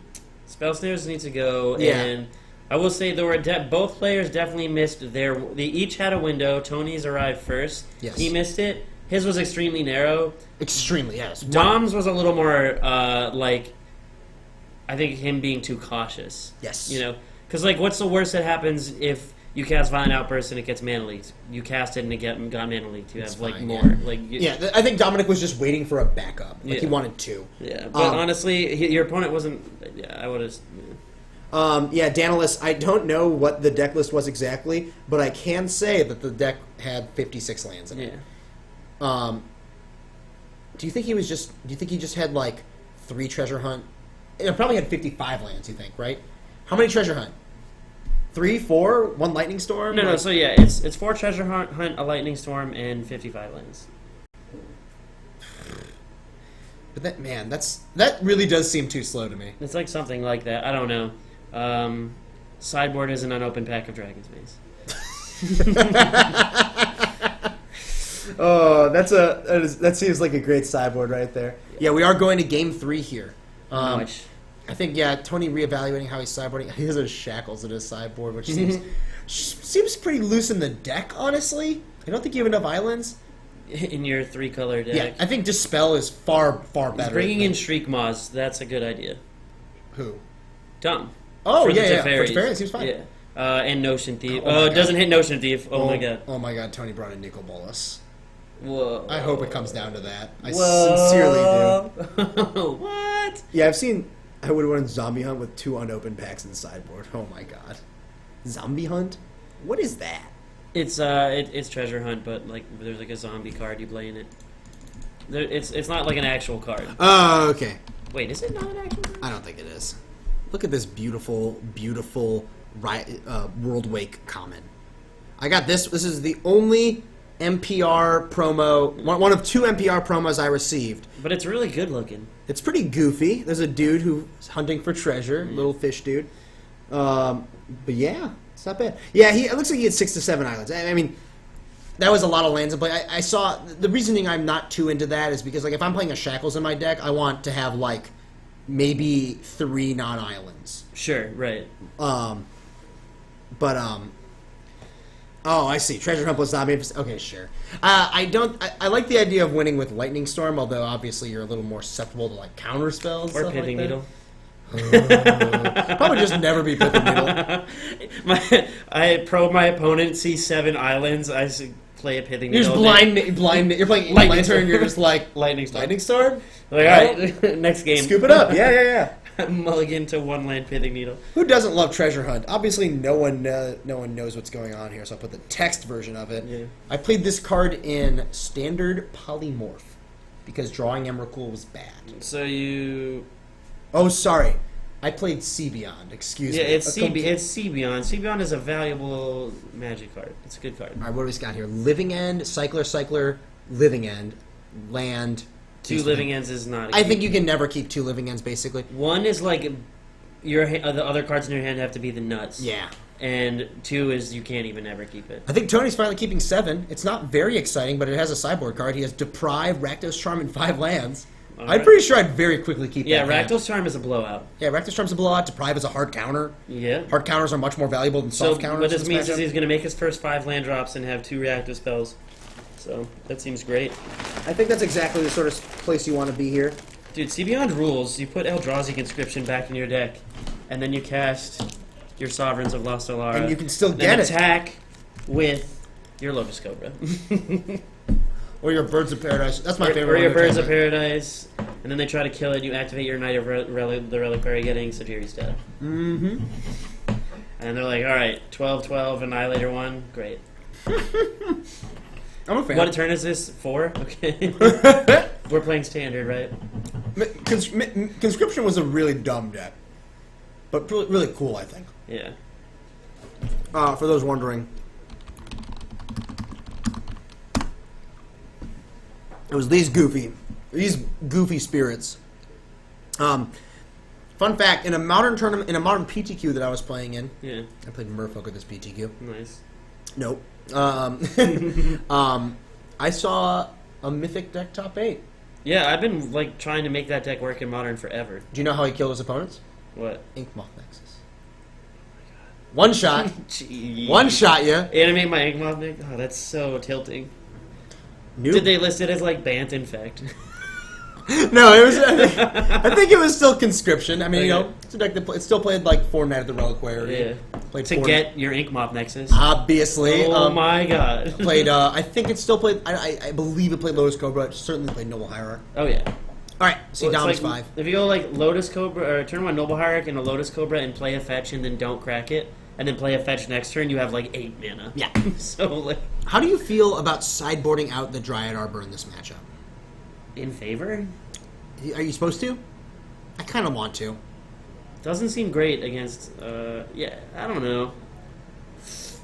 I don't think it's super high impact if you do or don't really, but I just don't. I just don't want to draw it really at all. yeah. All right, Dominic.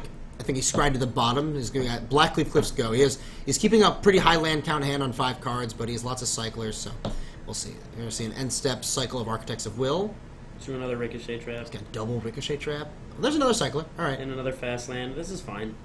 Yeah, I mean he's got time. Tony doesn't really put him on a clock, so This deck is like hilariously elegant in like the weirdest way. In that like all you want to do is cycle cards, but like what does that do? Well, it draws you into the card that wins you the game. exactly. So it's just like really simple, but like I don't know. I always like that about living in. It's like, well, how do you get value? I mean, you are drawing a card every time you cycle, and it's just like, well, what does that even do? It's like drawing cards, It man. just gets you deeper. Yeah. Oh, his hand is right now double Beast Within, double Ricochet Trap. How gross would it be if Tony just bolted his Dryad Arbor? Ugh. Well, you could electrolyze it. I think he might. I don't think he will. He has a Deprive in his hand, so I don't think he's going to Oh. do anything drastic. Yeah, you definitely just don't want them to be like, oh, I had a violent outburst. Wow. Dom has some But crazy luck. he's attacking? Gotta get the beats, dude. I kind of just want to start blowing up lands. But maybe you just get beat down. If he blows up his lands, he loses to Tony's 3/3s. I think he does, yeah. You might just be right. His hand is just that slow. He doesn't, without a Violent Outburst or a Dread, he's just not really doing much. I mean, the first one he draws, it's just like, okay, whatever, because Tony still has like 3 land drops to make. That's true. Ah, Gross. now get out. There we go. This weird new Phyrexian beast coming out of something.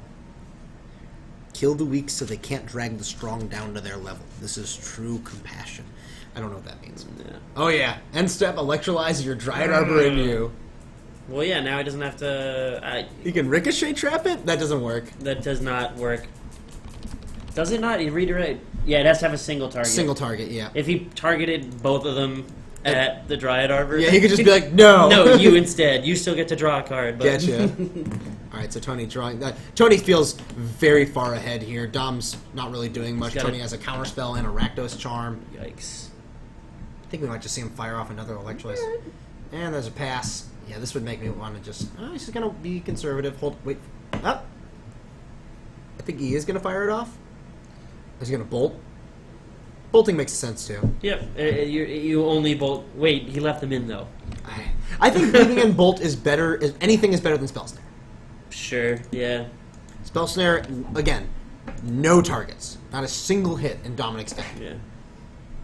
He's gonna play like that scavenge zombie, and you'll be like, Scavenge Zombie, get him. Scavenge Zombie, like Slitherhead? yeah. No, he's gonna play that Dredgescape zombie, and you'll be like, alright, I guess there is a single target for Spell Snare. It does cost 2. It's pretty good to hit that on Violent Outburst. Yeah. I know so relevant. at certain times people in Living End have played like one Stony Silence in there. No, yeah, that was like the all-in one that like cascades into Stony Silence, Kataki, and random stuff like that. Yeah, and I was like, you just cast their creatures to kill them. yeah, and I was like, I don't like this. I don't hate it. I never played it because I thought about doing it, and then I was like, I don't actually want to do this ever. I talked about how I thought Tony didn't have enough islands, but this game I'm proving to be very wrong. He 1, has 2, 4. 3, 4. He's 4 islands in play. He has another 2 fetch lands in hand. Maybe he just doesn't have that many non-basics. I mean, last game I think we saw both Cascade Bluffs and Sunken Ruins, as well as Tarpit. Like, Tarpit's pretty necessary in this deck, I was going to say, you definitely cycle main phase here, especially if it's free. Oh yeah, you go and try and hit a land. Yeah. And he hit another Fulminator Mage. Are you serious? Yep. It looked like an Architect's Avil, and I was like, it could be worse. Right. Nope, couldn't be.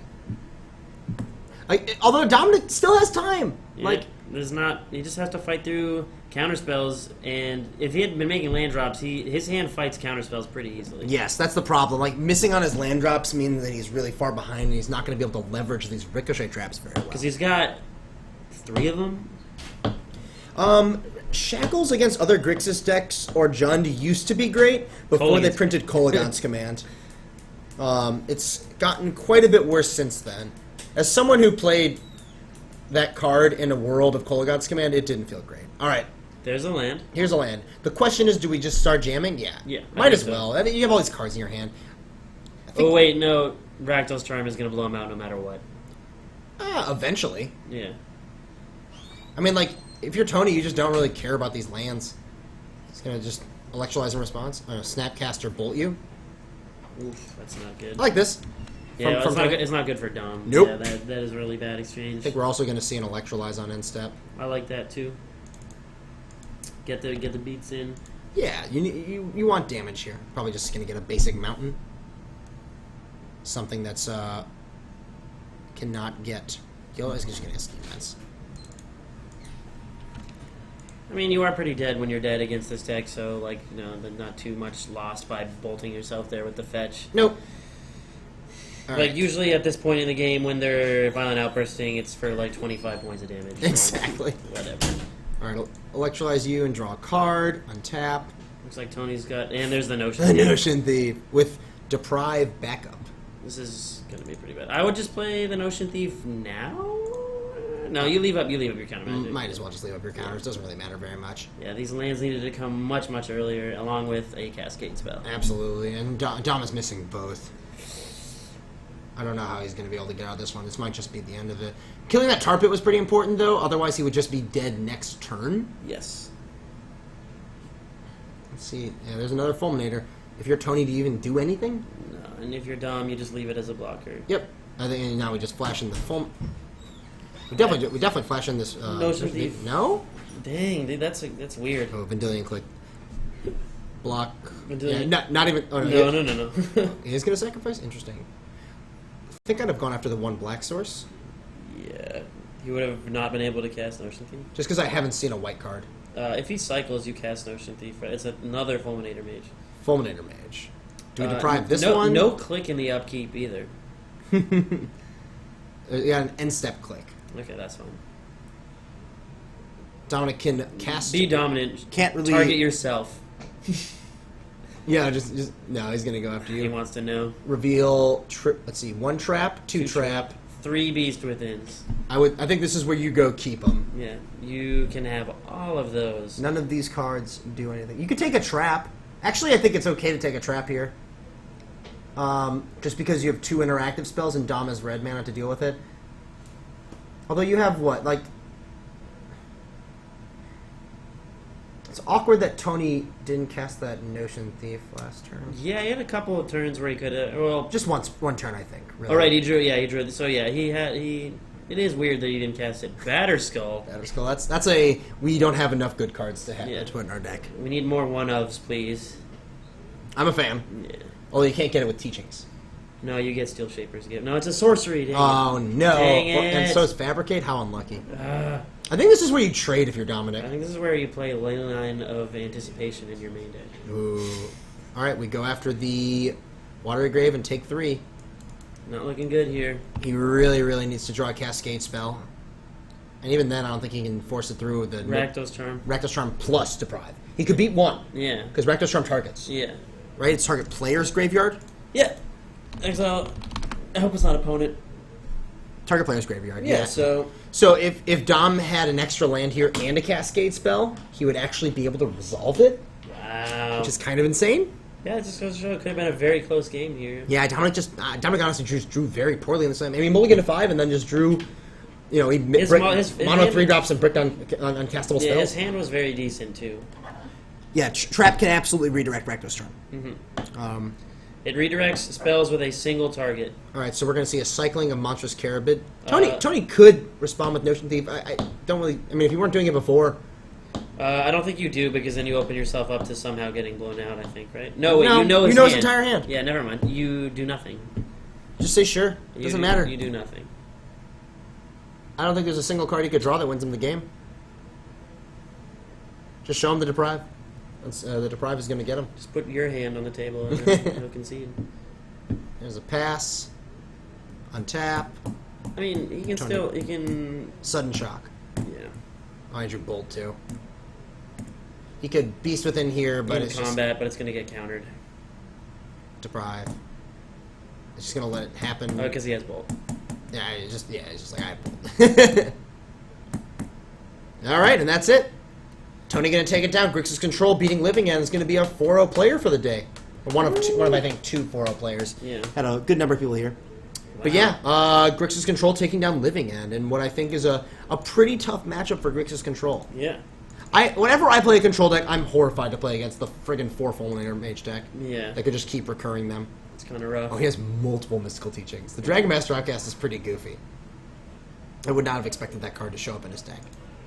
But, yeah. That is interesting. I Pretty- like that deck. Pretty interesting. I mean, Grixis Control was a deck that I tried a while ago, but I haven't come back to in a while. It's pretty clunky. It's really hard for me to justify playing that deck over something like the Chapin style of, or maybe even the Jessup Michael Major style with Jason Prince Prodigy.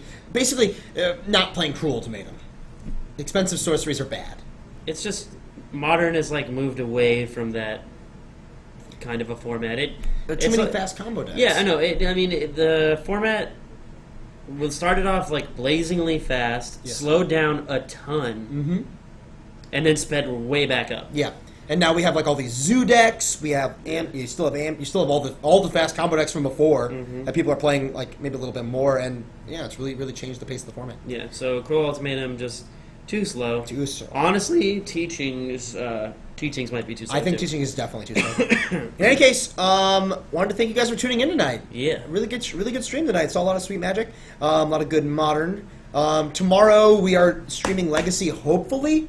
I know Greg is going to be here doing commentary. I'm not sure who he's being joined by, but hopefully we get enough players to fire. Ned and I will be here. Okay, that's good.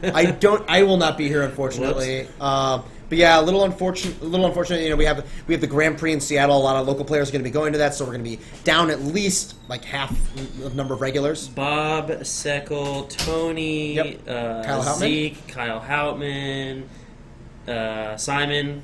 Simon, yep. I'm sorry, Simon. Yeah. I hope your train ride is going well. I also hope it's going well. One of our good friends, Simon Camero, local Enchantress player, taking the train to Seattle. Mm-hmm. But MTG Card Market will be there.